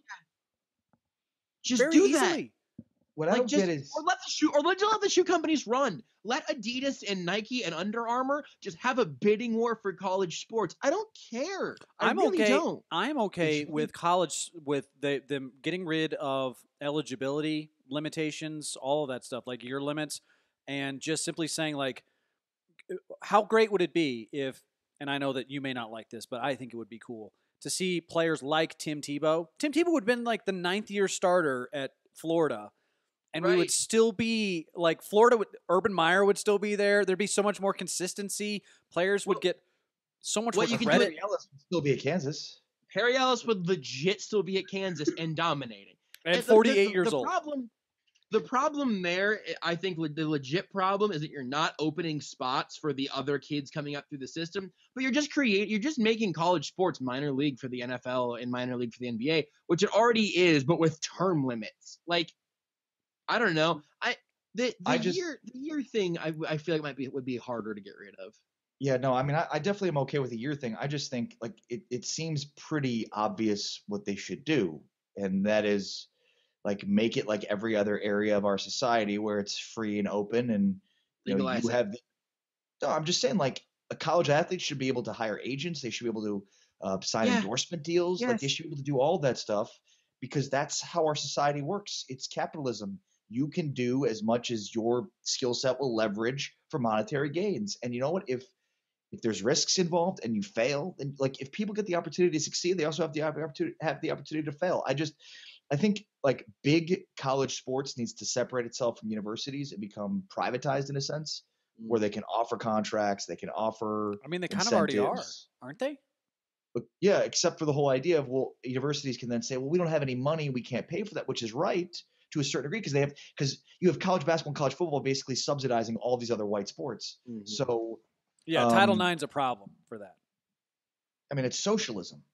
You basically have a host of people that are anti-socialism completely for socialism when it comes to college athletics. But see, I don't think Title IX should apply to athletics. I really don't. I mean, Title IX is really valuable for everything else that Title IX was actually written for. It's not valuable for college athletics. It's not. Can you not just run that in I don't know enough about Title IX to actually have this conversation intelligently. I'm admitting that on the front end for the sake of transparency. But does it have to be about the amount of money that's invested? And can it be a percentage? No. Or can you separate it from like the payroll for the student athletes or whatever? Can't you just be paying the revenue sports? Can you not do a percentage of the revenue they bring in Like that's what the WNBA wants right now. They want to have a similar percentage of the revenue that the players make that's comparable to the NBA, which seems totally reasonable to me. Couldn't you do that with college sports also? That your payroll is a percentage of what your sport makes? A percentage, yes. I think percentages would work, but yeah, like the idea that there are 2 programs that turn a profit in women's basketball. 2. UConn and Notre Dame? Tennessee. Okay. Yeah. Notre or UConn and Tennessee are the 2 that do it. And Yeah. like even Baylor, who's pretty much always good in women's basketball, they don't turn a profit. There's But I mean, 300 programs that don't turn a profit. Nike, Adidas, Under Armour, ESPN, Fox, like they're the ones that should be subs. I mean, they're the ones that should be paying. There is revenue around it, right? But so I think that's the whole game is just is figuring out how that revenue works and then giving percentages of the revenue to the sports that are earning them and then to the players that are being a part of those sports. Green Bay tied it up. Complicated. Green Bay It tied really it just up. comes down to true capitalism and whatever you can leverage your own skill set for monetary gains, you should be able to do, which means like some people will be like, well, that will impact male sports, way more so than female sports. And it's like, okay, but Brittany Griner can go and sell shoes, or the Olympic swimmer that Yeah, but was in Griner can barely do it. I mean, Griner, I think she's like what, $78K a year. They're not selling shoes. But the thing where I would object, Ari, is you say that you just want it to be true capitalism. We're actually, college sports are true capitalism, which is that the people who are at the top are making all of the money and hoarding it, which is the most capitalistic thing that you can possibly do. But all I mean is, in a sense, like no other area of our society can you leverage your own ability for can you not leverage your own personal ability for gain, for personal. They just make you wait 4 years, which is ridiculous. PJA says in the comments, competition's the problem. How can small market schools compete with a large market school whenever they pay great money? And so I've got 2 thoughts on that. One being one is that already doesn't happen. Like whenever you beat a 16 beats a 1, we all lose our freaking minds because it's literally never happened before. So there's already like a conference-based inequality, and then also you can bring in some sort of revenue sharing like that. Every sport is doing that on some level. So you can bring in revenue sharing. You can bring in some element of revenue sharing, like it happens through every major sport. And then you can also just admit that Big 12 basketball is going to have more money in it than the Missouri Valley. Right, because people care about it more. It's an entertainment product. Like, that's how entertainment products work. Johnny Depp can beat the shit out of Amanda Heard and still make millions of dollars on a movie because people will go see his movies and they don't give a shit, Like that's. We are coming full circle on this very funny comedy show. I don't go see Johnny Depp movies. Fuck Johnny Depp. You're gonna go. Don't tell me you didn't see The Lone Ranger in theaters 10 times. Did not. I never saw The Lone Ranger. Who was the Lone Ranger? I didn't even remember. Like the only person I knew. Johnny Depp was Tonto. No. He was the cultural appropriation character. He was Tonto. You can say Tonto. It was Army Hammer. Army Hammer was the Lone Ranger. Army Hammer? Yeah, that's true. Really? Apparently Green Bay tied it and then picked off C.J. Beathard, so everything is still going okay in football. I did a face palm because Chris said, "Isn't Griner a dude?" Ooh, very good. 2018. What's up? Did. In this climate, Chris? That's good. Now, thank you for dropping that dead fish in our laps. I appreciate it. She is a phenomenal athlete. And also maybe a domestic abuser. Also, I don't know what to do with that. That's true. Stop supporting her, TJ. See? I never supported her. I literally what happens never when you support a domestic abuser. This is just not right. Man. By the way, I have Tyreek Hill. I have Tyreek Hill on my fantasy team. He helped me win yesterday. Andy Cayuse Tyreek Hill. I haven't heard from Andy in a long time, and Andy's one of my favorite commenters. He says, "Is Milwaukee really going to win the World Series?" No, they're not. No, they're not. No, they're not. They're not. That is either going to be the Astros or the Red Sox, and I'm guessing it's going to be the Astros because they have better pitching. Baseball's going on. That's cool.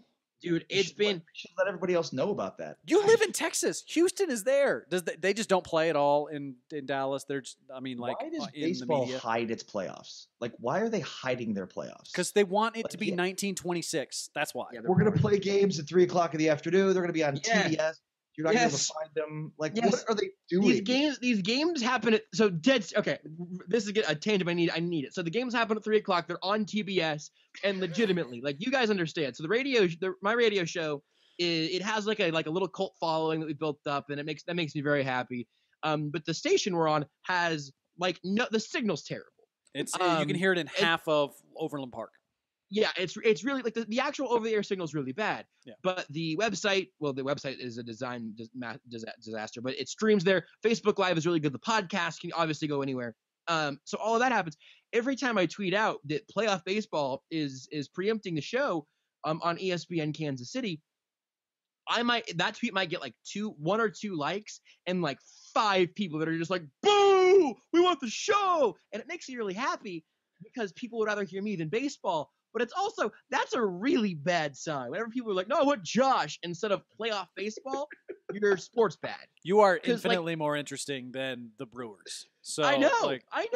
But I would never, you could not say that about, even if it's just Patriots, Jags, AFC Championship, or like Bengals, Jags, divisional wild card round.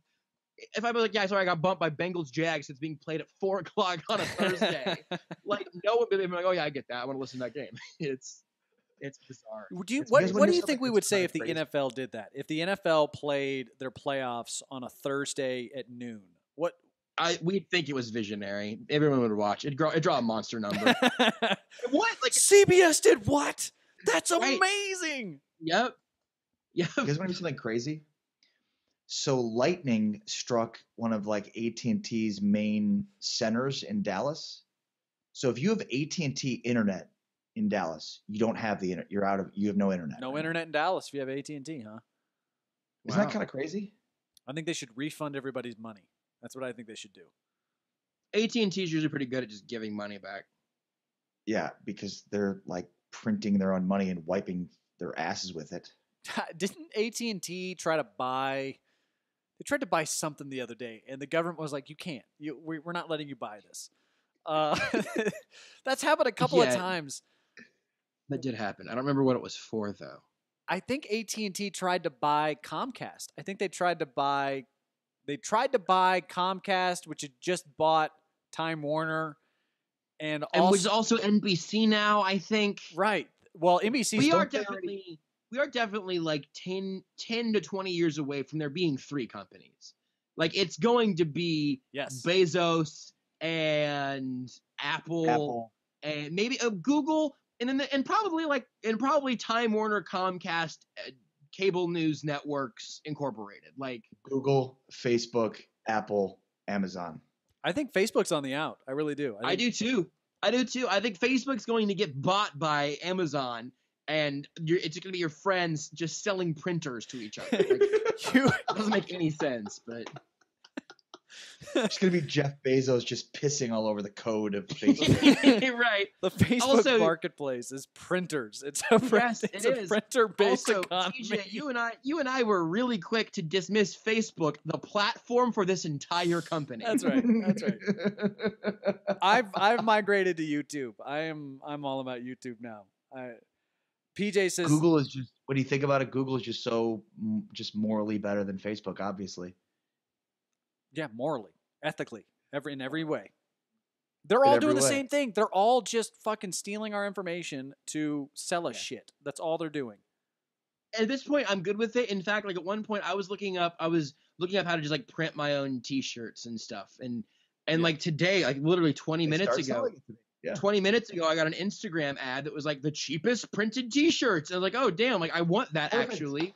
I'd rather have, because here. Let's talk about this. I would rather have targeted advertising.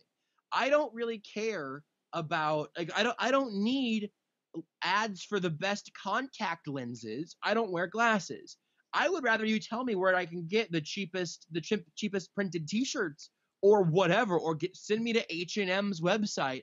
I'd rather see that ad than one for the monthly contact club. No, I agree, but there's no way that could go wrong, right?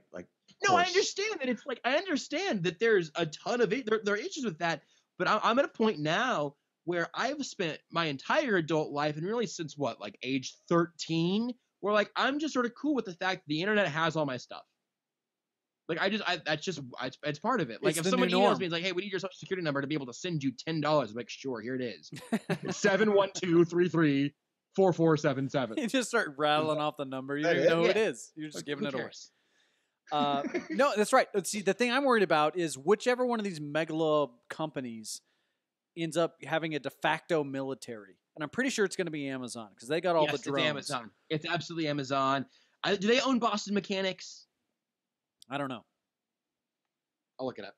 Oh, you mean the MIT lab that's building those robots that can jump over Dynamics. walls and shit? Yes, Boston Dynamics is owned by SoftBank Group. Well, who owns SoftBank Group? SoftBank? That sounds like a made-up like LLC. Yeah, See, it's this a is shell, how it's they- a shell company for Amazon. This is how they hide things from us. They're developing SoftBank. the robot warriors of the future underneath our noses, and they're hiding kind it of okay under with that. 15 layers of subsidiaries. Excuse me. We're definitely. I want you to get to your Army point, TJ, but we are definitely being very America-centric here. Chris just said Aaron Rodgers is driving the Packers down the field with 11 seconds left, and we're talking about Amazon's Army. Masayoshi Son is the wealthiest man in Japan who owns SoftBank. So we're absolutely looking at like an Iron Man Army situation from Japan. So have you seen the videos of those robots? Oh yeah, Yeah. of course. Yeah. The Like, dog one of robot them, they're- and the One of them, they're opening up a door. Yeah. Ooh, a door? Do you see the one who can do Oh, backflips? you How lack could I vision- get that vision. door open? Dude, You lack vision, Ari. they figured out how to get something to open a door by itself. They don't even tell it to do that. They just did it. I can do it faster. Yeah, because you're a human. For now, you can do it faster. Have you guys seen Ex Machina? That movie's great, by the way. It is, yeah. No. As soon as that thing starts to ask you won't questions to see try to movies I can't manipulate its way pronounce. into making you have feelings for it, you're fucked. Yes, dude. If a machine starts asking you questions on its own and responding to your answers, Yeah. you've got to go. That's right. It's absolutely right. Isn't that happening now? No, but it's not like chatbot. It's like, yeah, it's whenever you start having feelings for the robot, which we are getting close to. Because right now, if someone like broke your phone in half, like you would have like last night, I changed the voice of my Google Assistant to one that I liked better. And so now, like, that's the first step. First step there is I picked the vaguely British, husky female voice of my Google Assistant because I found it most listenable. And so now we're one step closer. Also, another great movie, Her, with Joaquin Phoenix. If you Well, haven't see, seen that movie, go watch that movie. Those are the two theories. The one theory is that it's going to have a physical body, and the other theory is that it's just going to remain in the ether, and it's going to Mason gain... Crosby just won the Scarlet- game. Yeah, And that's be right. Scarlett Johansson. And be Scarlett Johansson, right? But it's going to get bored with you and then just leave the planet. Have you seen Her, Ari? I just told you I did by telling you the voice of Scarlett Johansson, didn't I? I knew that Scarlett Johansson was in the movie before I had seen it. I just want to make sure. By the It's a way, Spike Jones movie, isn't it? Green Bay won. Aaron Rodgers did what elite quarterbacks do, which is win games late, regardless of what else happened in the game, just like Tom Brady did against the Chiefs. Like Patrick Mahomes did until Rob Gronkowski did it again. We all knew. Like Dak- We just. I Dak just want to. Prescott did. We all knew that the Patriots were going to win the game when the Chiefs scored too early. They scored with 3 minutes left. I'm like, oh well, the Patriots are going to win this game. Absolutely. We knew that. It's not that wasn't the offense's fault. Right, but it's a team sport, and also too. Disagree. I will not. Nope. It's a one man sport. Finally, a hill for me to die on. Who was the player? Was it Ragland? Reggie Ragland. Sure. Reggie Ragland. Ragland, who just He's let not very Tom good. Brady score. No, that was Breland Speaks. Breland who they Speaks. traded up for in this year's draft. He was their first pick in the second round. They traded up for him. He's a man without a position. He is. Should be a man without a He- team. He let He's. Tom Brady ran like an 8-second 40. Like there's no Yeah. way you could let him score from He 7 thought yards he had thrown out. the ball. He said he thought Brady had thrown the ball and he let him go so he wouldn't get a penalty. That was his explanation. Well, he shouldn't have done that. You're right. Also, there was a holding call on Ari's boy Orlando Scandrick on that play, so it probably didn't matter anyway. Orlando Scandrick is horrible. Chiefs fan. I also fought him once at training camp. You did not fight Orlando Scandrick. 'Cause- Orlando just with- Scandrick shut just with down words. Julian Edelman for Oh, most just of with last night's words. game. What are you talking about? I got into it with Jeff Allen tried to get into it with me on Twitter today. Jeff Allen. On Twitter. Paul Allen? Paul Allen died today. Why would you say that? That's very Jeff insensitive. Allen. Jeff Allen, Yeah, former why are you offensive fighting lineman with for the Paul Allen on Chiefs. Twitter today, or TJ? Huh? Why are you fighting with Paul Allen on Twitter? That's messed up. Jeff Allen and Deion Sanders Jr. I have had such a weird day on Twitter. Wow. That's crazy. Deion Sanders Jr. was like, "You're off base on this Tyreek Hill stuff," and I'm like, "No, I'm not. You are." Yeah. And well, Deion Sanders Jr. Yeah. jumped into that pool. yeah, I'm What in paraphrasing God's here. name? He lives. I think he was interning for the Broncos, and so he is aware. We're aware of each other, and so he weighed in on the thing, and I'm like, well, first of all, like we don't have to get into it, but I've had a weird day interacting with athletes on Twitter today because they're all defending Tyreek Hill because they all think, oh well, athletes have to be protected, which I agree with, but like, Is never mind. Deion Sanders Jr. an athlete? He tried to be. Yeah, like, do you get to be an athlete if you're the son of a great athlete? Like, that's awesome. You do if you're Patrick Mahomes. You were born on third base, Deion Sanders Jr. Come on. I think Patrick Mahomes literally was born on third base. He was conceived on third base. Yeah. He was His dad's born a in a pitcher, hospital, yeah. but he was conceived on third base. One of Deion's kids was offered by Florida State. I think it was Deion Sanders Jr. He's got like 78,000 followers on Twitter, so I'm guessing that's him. He's following 13.6 thousand. It's so much less impressive when they're following almost half of the amount of followers they have. I'm not gonna lie. I had a venture capitalist follow me on Twitter today. He has I think he had like 180,000 followers. I was like, oh, what's going on here? Following 200 grand. Yeah. So not helpful. Oh, he says, yeah, Tej, you lost this one. No offense, but you're making yourself look very ignorant right now. Just don't make sense. And I responded. I don't remember exactly. Sounds what I like said. somebody found my burner account. My favorite part is the no offense. No Like, offense. It's so dumb and condescending. Like, no offense, and let me offend you. I got so many black men who were accusing me of racism today for saying that Tyreek Hill was a domestic abuser. Like, that's true. It's true. And you always say it so eloquently, TJ, that I believe that nothing ever gets lost in translation with you. You always just make your point so eloquently, so beautifully, so clearly, so without any other sound or interference that I believe that there's no way any of that ever gets misconstrued as it goes. Joshua is frustrated sometimes with how I convey information because the way I convey information can get under people's skin because they don't like hearing the blatant, just transparent truth. There it is again. You just did it. You just did the thing again. It's beautiful, self-fulfilling in that way. I don't know what to say. I don't know what to say. I have a gift. Did I say conceived on third base or born on third base? I said conceived on third base. You said good, born. Good. I want to make sure you were the one that was biologically incorrect. No, so listen, I didn't. There's a lot of the different terms for bases in sexuality really is. He's so saying can Patrick I Mahomes say that he was Sr. fucked conceived? his mom on third base. That's what he's saying. Should I say that Patrick Mahomes was conceived at home base at shortstop?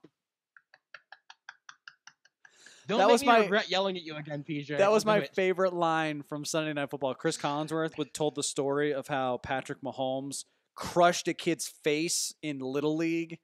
And so they were going to make him roll the ball to first base because his arm was too strong. And, like, they just glossed over the fact that he may have killed a kid. Like, just I missed that. I was either weeping or flicking my own nipples, depending on what time of the game it was. Chris Was that a is, first half or second half story? Chris is asking, are you going on Highly Questionable with Mina Kimes? I wish she invited me. I haven't checked Twitter in 2 hours, but we were having a very good conversation. She and I agree 100% on all of this. What was your whole point of the tweet? You were basically saying it's okay to throw beer. No. You weren't saying that. I literally said it's. I He was don't saying want. that it's equally bad to throw beer at people as it is. To I punch also them. said. I also said don't equate those two things. So that's not true either. You guys don't read. You guys never fucking read. That's Ari, the problem with people in Kansas City. You guys never fucking read the tweets. We could assume that TJ actually meant. Two wrongs make a right, I think is what he was saying. Ooh, I think he said that. Read the tweet. I think he said that all punishment should be capital punishment. You guys. He said Tyreek penalty for every crime. Tyreek Hill's the worst person in the history of the world, and that's right. Just chop him into 12 pieces like they do in Riyadh. That he does. Yep, that's a reference. You are very worldly. Although that happened in Turkey, not Riyadh, but it's Saudi Arabia. Okay, well, dude, do you think I was gonna catch that? Hey, I watch Real Time with Bill Maher. I know what's what. You know what it's like for a middle-aged white man to say the N-word? You know. When you fired off that tweet, were you like, that's going to get 1,666 No, likes? I didn't. I never. It's hard. Listen, Ari, in fairness to TJ, it's hard to think straight whenever all that blood's in your penis. So. I was rock hard as I was typing.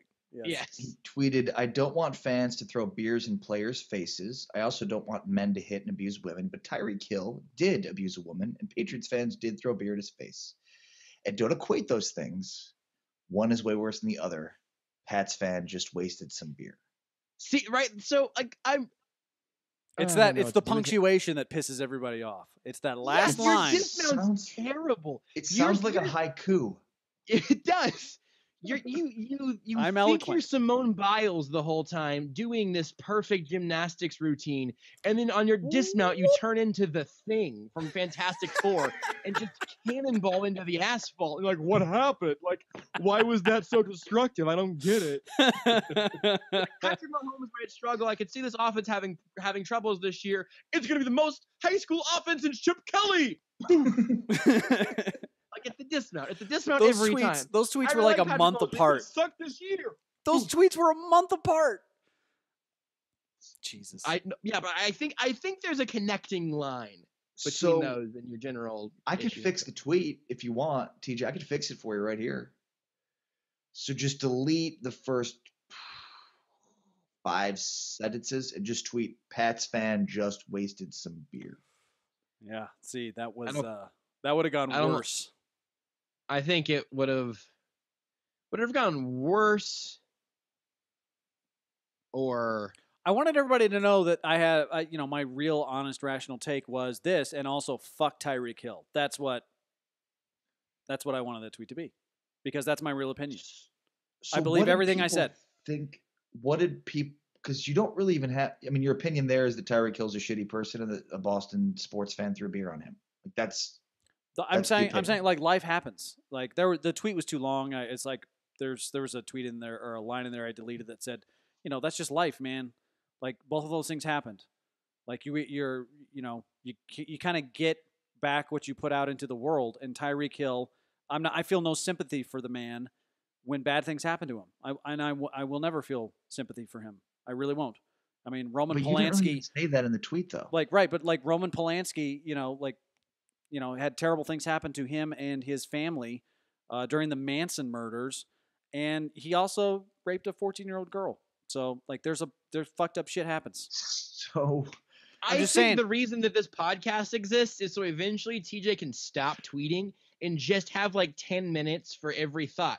And I think that'd be better for you, TJ. I think you explaining things for 10 minutes instead of trying to get it into 280 characters would be legitimately a much better way for all of this. That's why I have a radio show. I mean, right. So like I have avenues to do all these things. But you also keep tweeting for some reason. What? You also keep tweeting for some reason. I just don't. Oh, did you say I should just stop tweeting? I've thought about that. But I like. But then the terrorists win. Yeah, I am not going. Not gonna bow down to the mob. Fuck the mob. At least I just can't tweet.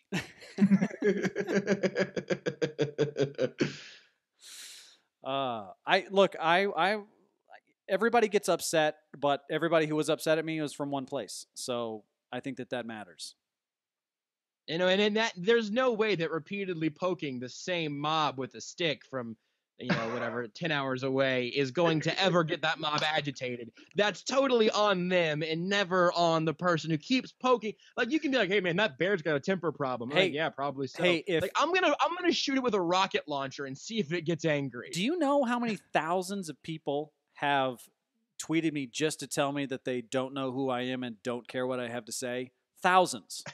Thousands. That's my favorite tweet. I've done that at least 50 times by myself. So, yeah, no, I'm sure that number's high. I don't know you, and I don't care what you have to say. You're a clown. And it's like, I don't know what they did. It's like they all got the same newsletter on how to shit talk TJ. Like, it's like, let's all use these By the way, the fine numbers for that have been pinpoints. fantastic recently. The newsletter? You guys are up to 20K subscribers on the newsletter? I ads on it. It was awesome.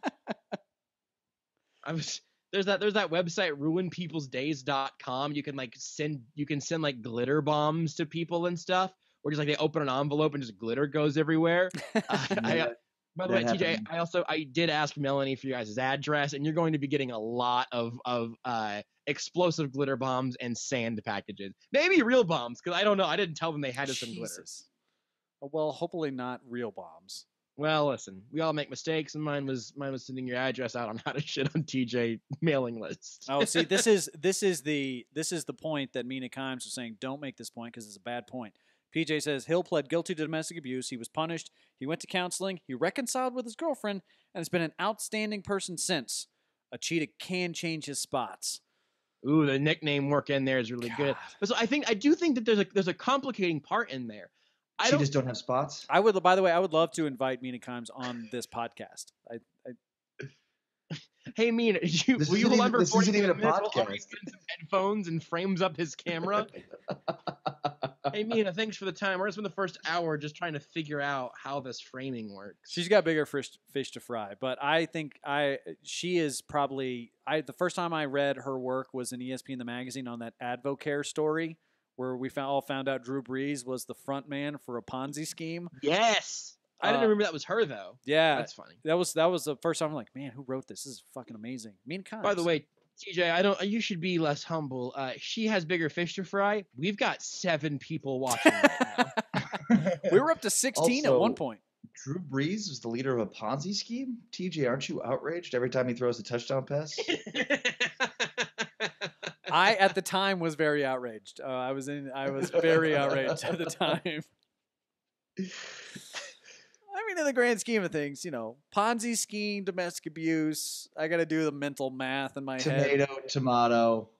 I'm just kidding. That wasn't exactly what you were saying. How long do you guys think that we've been doing this show today? I don't know. Too long. 2.5 hours? Longer than I ever expected. 2 hours? We would do this. 92 minutes. 92 minutes, hour and a half. That's pretty good. Well, and the 3 of us have been on a call for 3.5 hours because, again, Ari's camera.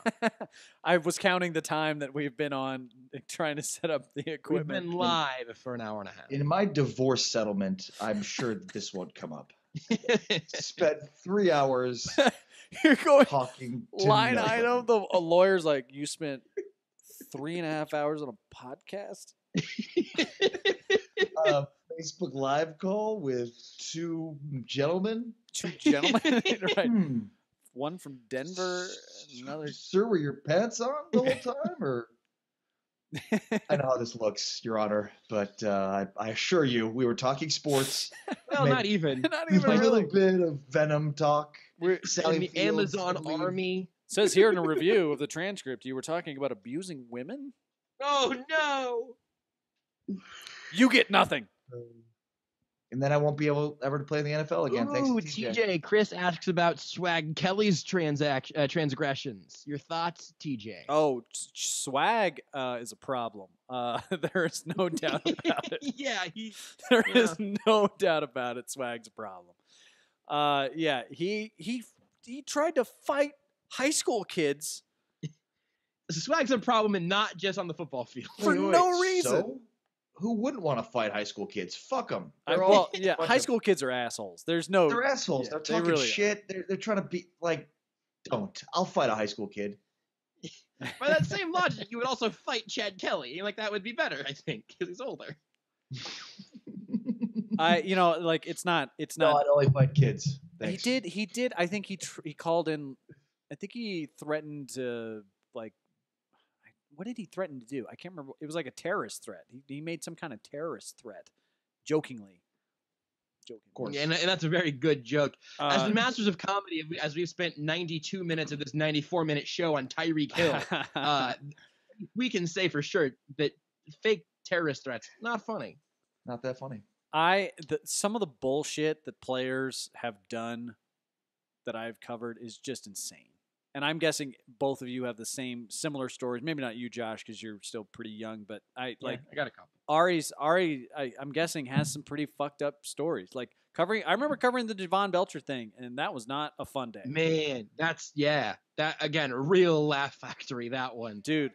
Where that guy who definitely had CTE killed his girlfriend and then himself in the Chiefs parking lot. That's definitely bundle of laughs. That story. You know what else?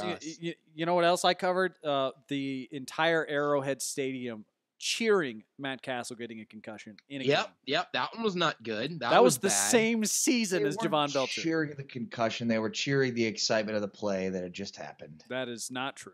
They were cheering for Kyle Orton to come in, which is actually Brady Quinn. Worse. Brady Quinn. Cheering for Brady Quinn is actually sadder than cheering for concussed Matt Castle. Like that's actually worse. Cheering for Brady Quinn is worse. Yeah, it is.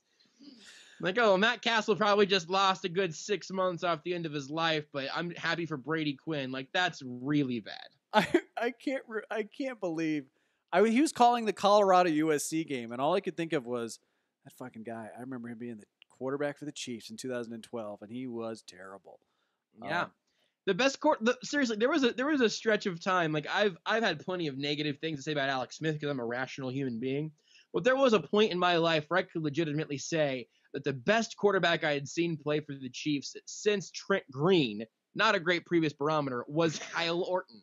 Like Kyle Orton had like 4 great games by Chiefs standards, and that was it. Like Damon Huard or Kyle Orton. Damon Huard. Brody Croyle. The lesser of the Hewards, Damon Huard.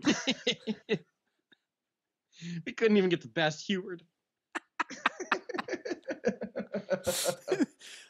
See, this is why Tyler Thigpen. Yeah, that was fun. There was a game. Okay, so I went for my birthday. It was me, my dad, and my cousin. He was a couple years younger than me. We went to a Tyler Thigpen Chiefs Dolphins game. It was December. And the wind chill was like legitimately like -30. We left at halftime and my cousin and I, like, we were like, whatever, like, I don't know, 13, 14, 15 maybe, like fighting back tears. It hurt. It was painful. We went into the bathroom and just put our hands under the heat, like under the warmer. I think it was Joey Porter was warming up with his shirt pulled up. I hated him. Yeah. Wow. Who is the quarterback for the Dolphins? Right now? No. At that time. Hasn't Matt Moore always been the quarterback for the Dolphins? True. Yeah. Chad Henne was there for a minute. I think it was. Oh, you're right. I think it was probably Matt Moore. If it was Henne, that'd be kind of fun. And the guy from Ace Ventura. Forget his name. Dan Marino. He was really good in that movie. I still love those movies. Anytime a Jim Carrey 90s movie is on, I will watch it. Anything from. What's your favorite?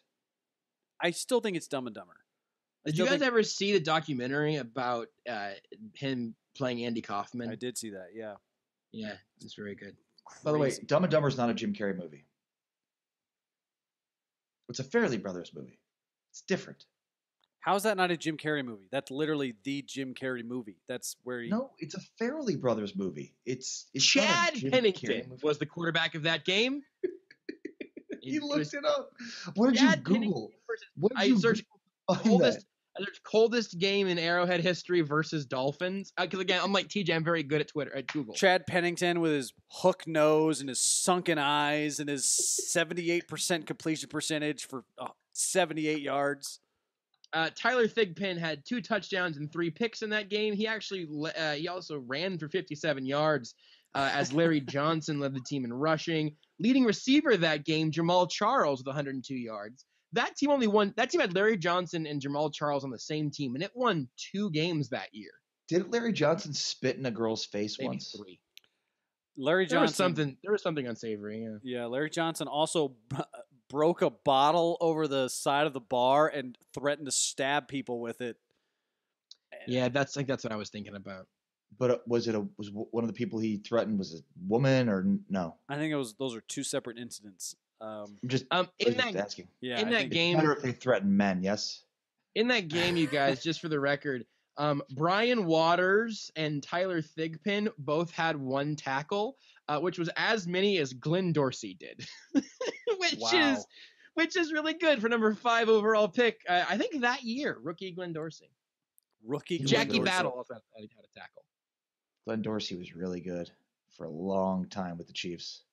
Yeah, he was great. Love his work. I can't figure out who is a better LSU Tiger in the NFL, he or Jamarcus Russell. They probably played on the same team too, didn't they? Wind chill of -12 degrees. I don't think they had an opportunity to play on the same team. Oh, in college. Yeah, you mean in college. That was still Nick Saban LSU. Is Ed Orgeron the best coach in college football history? No. Not even close. He's the best fit in college football history. Like coach to school match. Yes. Yeah, I would say he is that. Yeah, for sure. Who's better? Who's second place? Coach to school match? Yeah. Mark Mangino. Jim Tressel. I don't feel like that makes that much sense. Jim Tressel at Ohio State. He wore a sweater vest. Good. Why was Mangino not fit? It's perfectly fit for a program that never has football to have a 500-pound orange be their head coach. Oh, Mac Brown was perfect for Texas. See, I don't know. If you were gonna put Mac Brown in any college football situation, I think I'd have him in a worse team just being an old man. No. Mac Brown was so savvy. He was like he is the quintessential good old boy, and that's why he worked at Texas. That's why he was so good at Texas. He knew how to work the crowd. You know that Mark Mangino used to wipe his ass when he was shitting with towels? Yeah. That's before they invented the comfort wipe. That was a big invention. True story. He left towels with poop all over the KU locker room. True story. Yeah. Let's see who. I'm trying to think of who else would have been a good match. So how long is this going to go on for? Are you guys done? Are you guys tired? Coach K at Duke is pretty good, by the way. That's a pretty good one. Like he's synonymous with Duke at this point, but like he's just kind of sleazy and like not very likable. Right. That's literally every college basketball coach you could describe as sleazy and not likable. Well, listen. Like literally any other coach. Sean Miller would like a word with you. Wait a second. No, damn. Is there anything else we need to get to before we get off here? I wanted to talk about Tyreek Hill with you guys today. How do you guys feel about abortion? I know that guy at Texas does not. The guy in Dallas did not like it. What do you think about protesting abortion during the national anthem? How does God feel about that? You think? You tell us. You went to the Christian school. I went to the Nazarene school. It's more or less the same thing. Do they make that distinction when people? No, they're just a Christian denomination. I just make fun of the Nazarenes. Nazarene is where Jesus is from, isn't it? Yeah, he's from the city of Nazarene, you idiot. Nazareth. You're Jewish. He's from Jesus of Nazareth. Nazareth. They don't recognize Jesus. University. They don't recognize Jesus. Jesus was just a dude. What did you say? What was that? Jesus was just a dude. They don't recognize Jesus.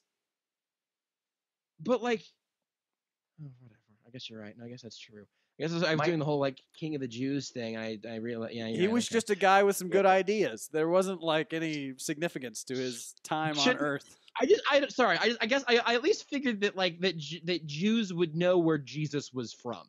Like that sort of felt like at some point, like if you're Jewish, you got to make that distinction for sure, right? Like you got to be really confident that like, oh yeah, either the Messiah was here and a bunch of us just missed it, or just a dude. So Arkansas played Ole Miss in Little Rock, and it was like a rainy game, and it was super shitty the whole time. So I made this cannot reference. wait for the connection point on these two. I made this reference to the biblical city of Nineveh, and Yes. I said much like the city of Nineveh. God has condemned Little Rock, and this is the game. This is where it ends. It's very good. Yeah, and I thought, wow, Ari, Wow, did you not study at all during that was that's Old Testament, Ari. This one's on you. Jonah? That's not true. Jonah went to go. He was the prophet. He was sent to go Nineveh. He went in the opposite direction. Other way, and then the big fish spat him out in Nineveh. Did you not even watch like Veggie Tales? This is covered in Veggie Tales, Ari. The Jonah movie is about this. It's covered in Veggie Tales. I mean, really, that's I think at this point, like you know the Bible stories that Veggie Tales covered. I thought that was a good reference, and nobody got it. So, like, really, no one. I got a couple of likes, but it wasn't like, I thought it was a funny reference, especially for southern people who are. It seems like a layup, yeah. Much more into their Bibles than people in Denver. So, but by nothing. The way, PJ says Church of the Nazarene was so named because Jesus was put down because he was from Nazareth. The idea was that we'd never forget the roots of the church are in taking care of the poor. That's pretty cool. Yeah, that's the basis of it. No, listen, I think the Nazarene denomination is like mostly totally cool, except for they're really anal about alcohol, and I know why. Also, I know the history of that also because like they wanted to be like a safe place for like alcoholics and stuff. So like again, like a totally good logic. Nazarene Church has a lot of good logic, and then they get really weird about just like. So Josh did like a news update thing for his college while he was there, and the only episode I ever watched was when Josh pretended to get raptured right in the middle of the newscast, and I was like, "That's hilarious! That's a really great joke. I can't believe they let him do that."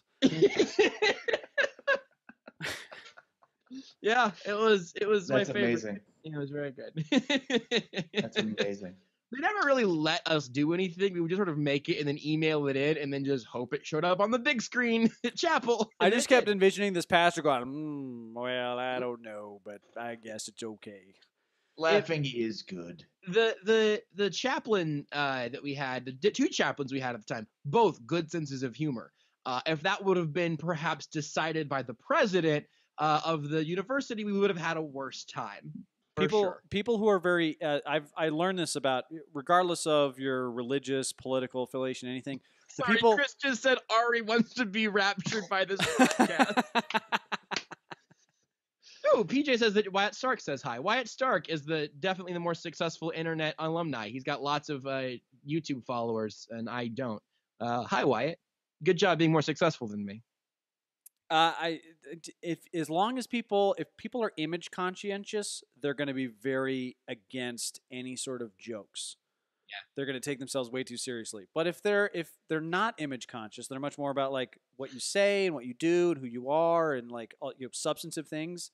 Usually they're okay with it because they think about it just long enough for them to understand that you're trying to have a sense of humor about something and not trying to insult. And I think that's the difference between people who get jokes and people who don't. It's just I think you're right. And I also keep looking at Ari's face, imagining how bad he wants to be raptured from this podcast. And I can't stop laughing. You should start going like this. I think at this point, Ari would accept the rapture, even if it meant him going to hell, because hell would just be more of this. Like, let's just find out. Well, I'm pretty sure Ari believes, like, Ari's a big South Park fan. I get up to hell, and it's like I die. I stopped hearing what you guys are saying, and all of a sudden I get up there, or I get down there, wherever the fuck it is. And it's this podcast. It's like Josh and TJ still talking to me. It's like, how did this happen? Ari, pick your camera, Ari. Use the right camera, Ari. Actually, no, I've decided that hell is a bar that you can't leave that only plays U2. I think the hate's gone too far on U2. I think U2 is a perfectly fine band. Just Joshua No. Tree. Just that's it. I have a Joshua Tree poster outside right now. Yeah. Oh, you're going. You're going. How to dismantle an atomic bomb. That's right. Uno, dos, tres, Trace. catorce. It's Dude, 1, why 2, does he 3, skip 14. to 14? I don't understand that. What's wrong with you, Bono? You can't count. By the way, so I have a gambling site sponsors my podcast, and so I was on said gambling site looking into all the different stuff they had. You're a big fucking deal. Well, and so they had a section that said religion, and so I went to see what the religion bets were for betting on, and you could bet that Jesus is coming back. You could bet 2 to 1. You could bet. You could bet on. You could bet on the next pope. Oh. And as you scroll down, Richard Dawkins was like 2,500 to 1, which really seems like an outside chance. Yeah. Yes. So how much did you put on Richard Dawkins then? $3,000. A fictional character that I didn't recognize was 5,000 to 1. Also 5,000 to 1, Bono. And that was my favorite thing ever. Also, I love that these odds makers think that Bono is twice as unlikely to be the next pope as Richard Dawkins, the most famous atheist. It's amazing. Is he the most famous atheist, or is Ricky Gervais? Famous Ricky Gervais. Yeah. No, right, because Richard Dawkins is famous for being an atheist, as opposed to Ricky Gervais, who's famous for being funny. Right, So, and is an atheist. Yeah, that's what I would say. Yeah. It's either him or Bill Maher, one of those two. On Jesus coming back, I do have to say, I don't think Bill Maher atheist anymore. I think Bill Maher white guy who says the N-word. That's Seriously? Like everybody still thinks of him like that? I just think white guy who I can't look at for more than 10 seconds without wanting to throw up. TJ Bill likes Maher? Bill Maher. You can't say stuff like that about Bill Maher. He's great. He's great. He's just not fun to look at. Like his face. Yeah, he's a very ugly man. There's no like there's so much going on. Yeah. It's even worse in high def because he's wearing makeup and it's like stuff's around. I'm just gonna Google Bill Maher really quick and just get a fresh look. I just look at him and I hear what he's saying and I'm following it, and then all of a sudden I'm like, I can't stop looking at all the things wrong with his face and why I just want to kill myself looking at him. Bill Maher's really good, and anybody who he is he's funny. And also, like him and I would say probably my two favorite like pseudo social political comedians right now are him and Joe Rogan. Like both of those guys are just killing it right now. Oh God, this podcast has got so much testosterone just injected into its heart. Oh Joe Rogan. So, anyways, back to he did Jesus a really coming cool back. podcast with Nikki Glazer last week. It's fantastic. You guys should watch it if you. She's awesome. I think she's gonna have a big time, like she's really good. On the podcast. Have Nikki Glazer on the podcast. Yeah, we got. Hold on. Nobody say anything. 7 viewers still. We got Boom. Consistency. That's also counting all 3 of us. I think we will have us, Chris, and TJ, and then 1 lurker.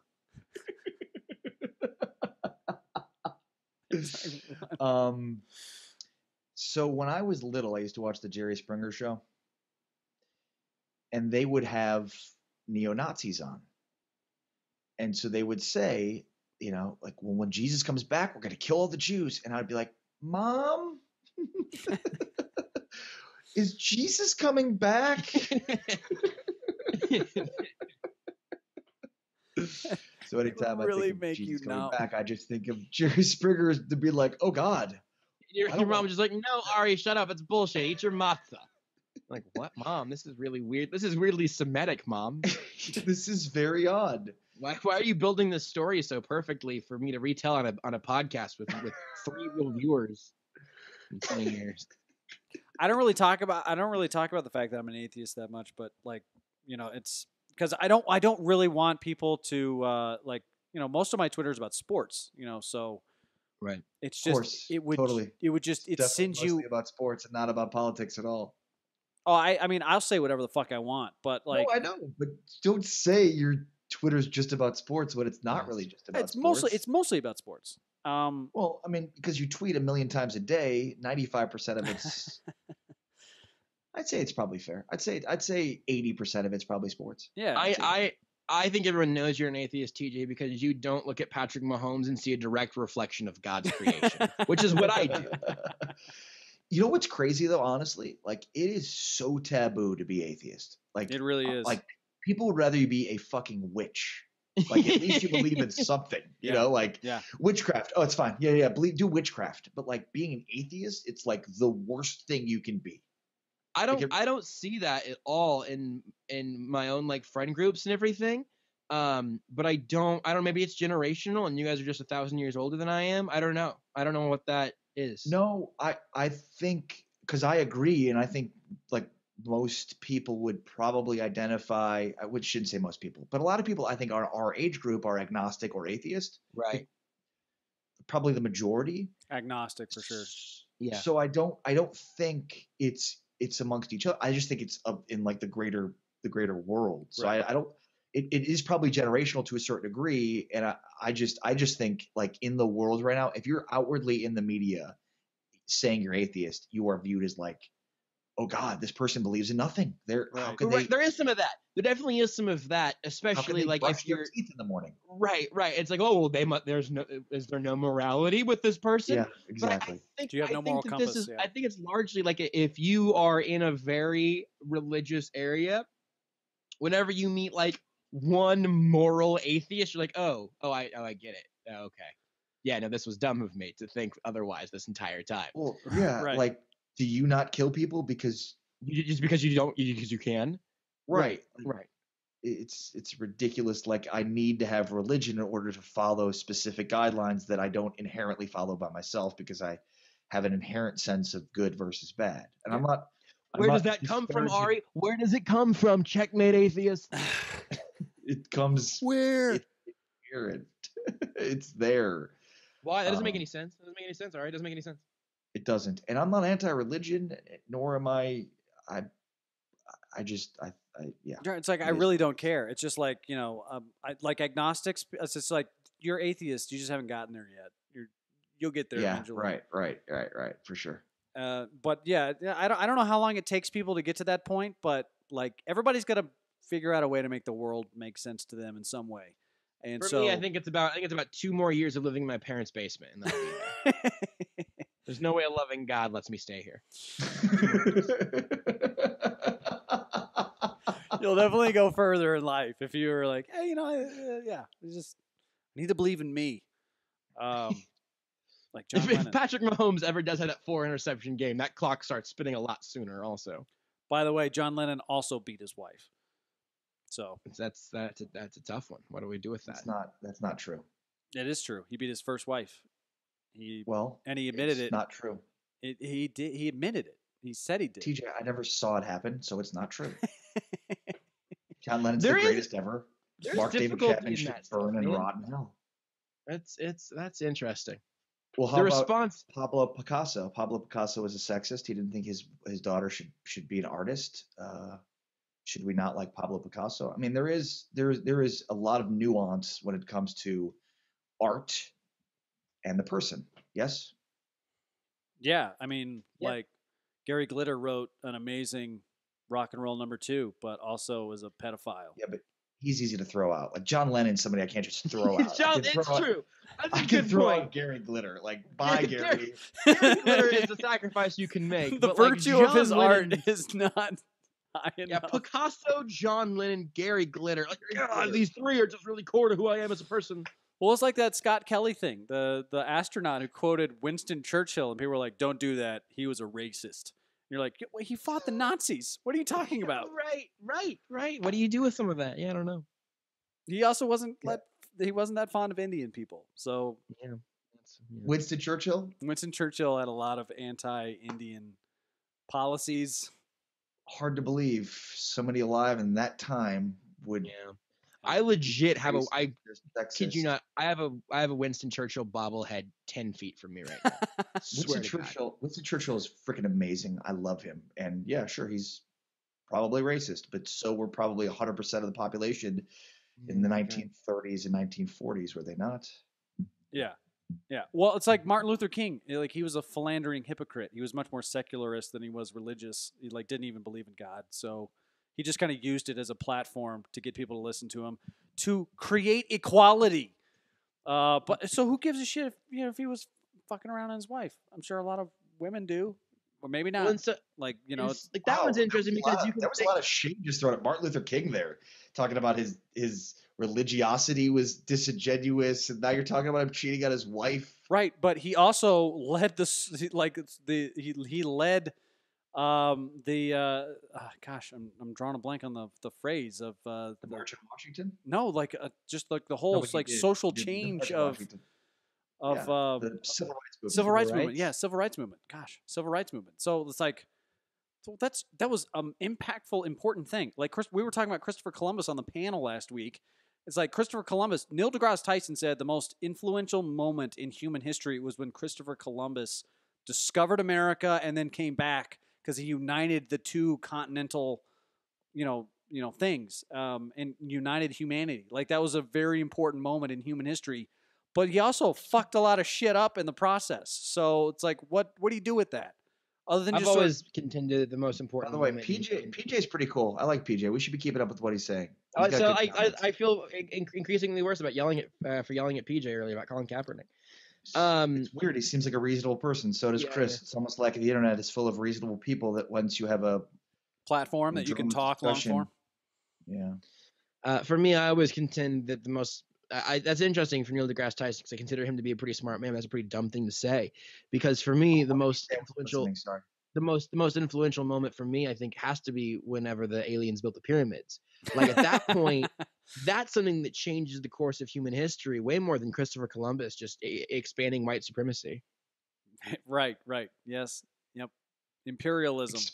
Expanding white supremacy is an interesting way to put that. I actually stand by that. The first part was obviously a joke, but I think that is what Christopher Columbus was doing. I think that's true. He was You should read expanding a the book Spanish called Empire. Guns, Germs, and Steel. Guns, germs, and steel. Mhm. Is that about the Trump presidency? No, it's basically about what you're talking about. It's Christopher basically Columbus. about why white people. Yeah, I know. I thought my joke was pretty funny. Well, it's really all like technologically based. Like that's where like quote unquote white supremacy. I just comes wanted from. to make a joke about. Never mind. Is the show over yet? It's been 2 hours. We got to film the panel. No, we don't. Oh no, we're not doing that. We're tonight. not. No. There's no chance. I'm sick of you, both. The whole goal of this was to do this and then film the panel. I don't want to. I put a fucking sport coat on for this garbage. Also, I've had a lot of I've got this plans sleep tomorrow. juice. You I've had a guys lot can of kiss this. my ass. I've had a lot of this sleep juice, and I'm kind of tired. Can we talk about where the show is going to be and how it's changing and everything? Can we talk about that openly? Sure. Yeah, we can talk about Yeah, that. to openly. the 7 people watching this, Josh. Yeah, 8. good call. 8, Ari. So like, do we still have like a strict schedule for the panel and everything? Considering that we're just gonna sort of just jack it out ourselves, like. Yeah, I like the idea of this podcast. I'm going to see Venom. I would love my ass. if everyone could please, who is maybe listening right now, please share this with your friends because we cannot do this for 8 people. Not this one. No, I mean Yeah, just next week. I mean next when we week. do this, don't share this one, but the next one, share the next one, and Could you imagine somebody like after this thing is over watching all 2 hours of this? yeah, I could see I've that. got one name in mind, but I'm not gonna say it because if he hears me say his name, he's gonna come kill all 3 of us. Okay, True. Do you know who I'm talking about, Ari? I think Ari knows. Mm-hmm. I don't. Okay, well, I'll tell you afterwards. I'm not gonna tell you on the show. I don't want to say it because I feel like there's a chance that he's the lurker right now, or she. Maybe it's she. Yeah. So anyways, we're gonna be changing a little bit of what the football. But Josh is still gonna be doing your top 10 anime characters that should be on football teams. I'm doing that. You know what, TJ? Why don't you pump the brakes? I'm doing that this week. Okay, let's Okay, go on. you're Let's take doing this that one week this at a time. week. We're on to Cincinnati, my dude. I don't know. This is the week you're doing the top 10 anime characters that you want on your This football one's team. top 10 Disney characters. I think we basically all came to the conclusion that we were talking to the wrong audience. So we're gonna try to change that up a little bit. We're gonna be doing so much. They really don't like you. But I think for some reason they seem to oscillate between liking you more than me and also less than me. I don't know how you elicit more hate and also more love. I'm just kind of there. My glasses. I think it's my glasses. But at any rate, like we're still gonna do the stuff. It's just gonna be on the Phantom channel as opposed to Watch Mojo. And also Ari's gonna get a lot more involved doing some creative work. And I think it's news to Ari. I am.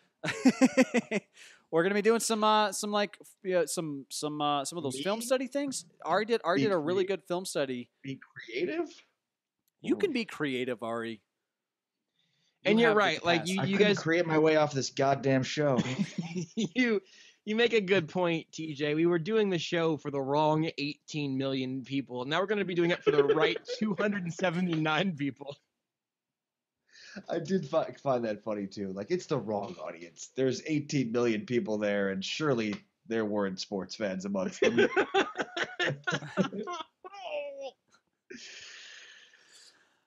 But we weren't reaching them, so we're gonna try to reach people in a different way. So, or we're just gonna, make our own show for our own channel, and live at the results. What do you guys? Be honest with me. What do you guys think that the lifespan on this thing is? On this podcast? No, Phantom. Oh, Phantom. I still believe that we will be a pretty successful company at some point. I really do. Some point. I already told you. Josh. I already told you, TJ. 2 more years of living in my parents' basement. I'm gonna give up hope in God. So the clock is really ticking on this company being somewhat successful sooner than that. Your belief in the reality that you built up over 25 years of life is about to come crashing down. So Phantom better work, is what you're saying. Yes, that's 100% right. God knows, or there is no God, and there's to know that radio isn't going to be my meal ticket.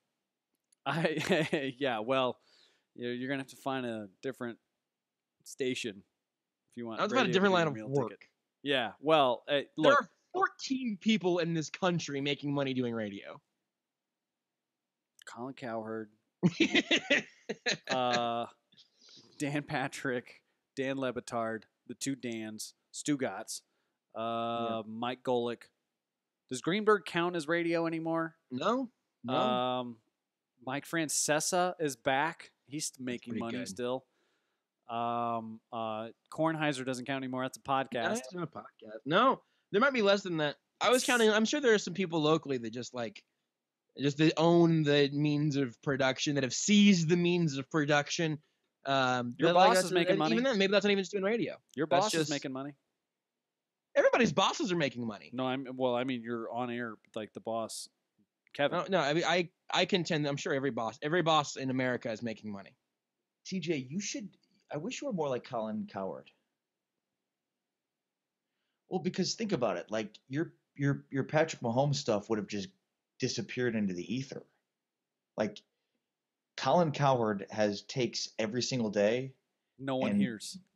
The second they're done, they're gone. They never he never said them. They never happened. Nothing ever happened. Like, I remember listening in my car one time to hear Colin Cowherd tell me why Mark Sanchez was the only quarterback in the entire NFL that he would take number 1 overall. Oh, it's because he's a USC honk. That happened. Right. Yeah, that was a real thing that he said. That happened. And yet, like, now he acts like he knows now he acts like, oh, I know what good quarterbacking looks like. It's like he literally says things and then they just disappear into the world. So I just wish we all kind of, I guess, had lives like that, where literally nothing we said had ever had any recourse whatsoever, and people would just continue to pay us for our bullshit. Right. Opinions. We have the same audience that Colin Cowherd does. The only difference is he gets paid $8 million a year. Yep. I was going to say the exact same thing. We can say stuff on this podcast right now, which isn't even really a podcast, and no one's going to hold us to it. That's true. But that's because hold on, let's see. And we're going to open up full screen. That's because still 3 people who aren't us are watching. on YouTube. We've got Are we other also on audiences. Facebook? We've got. I'm going to go check the Twitch numbers on this here in a second, Josh. So why don't you just shut your mouth until we get the Twitch numbers in? We're gonna aggregate all the viewership. So right now we're up to like 9. That's people. right. That's right. I want to know what the viewership on this is at the end, but it's not going to be high. So don't expect it to be. It's not gonna be high, but can I be high? Yeah. Well, So you can't because it's illegal in. Well, maybe you can in Texas. I don't know. I don't know how things. How is Texas even part of America anymore? Aren't you guys like this close to splitting off? Yeah. Oh, you need us. We don't. We really don't. Nope. Good luck driving places. That's the thing. The only reason you have to Go drive around through Texas is if Texas. you're going to a different point in Texas. Like, goodbye. I just mean Like- if you'd like oil for your car to go places, then No. you need Oh, we get that We from have Saudi Saudi Arabia Arabia for that. Yeah, right. We give them $110 billion in weapons every year so that we can have oil. Also, if you'd like a badass military, you need Texas too. We don't. We don't need that at all. We spend like just trillions of dollars like a second in the military. We can do that without Texas. Also, Amazon's about to replace the whole military with drones anyways. So. And they're gonna buy Boston Dynamics. It's over. All right, guys. This is it. We're done. All right, good. Let me kill myself really quick. All right.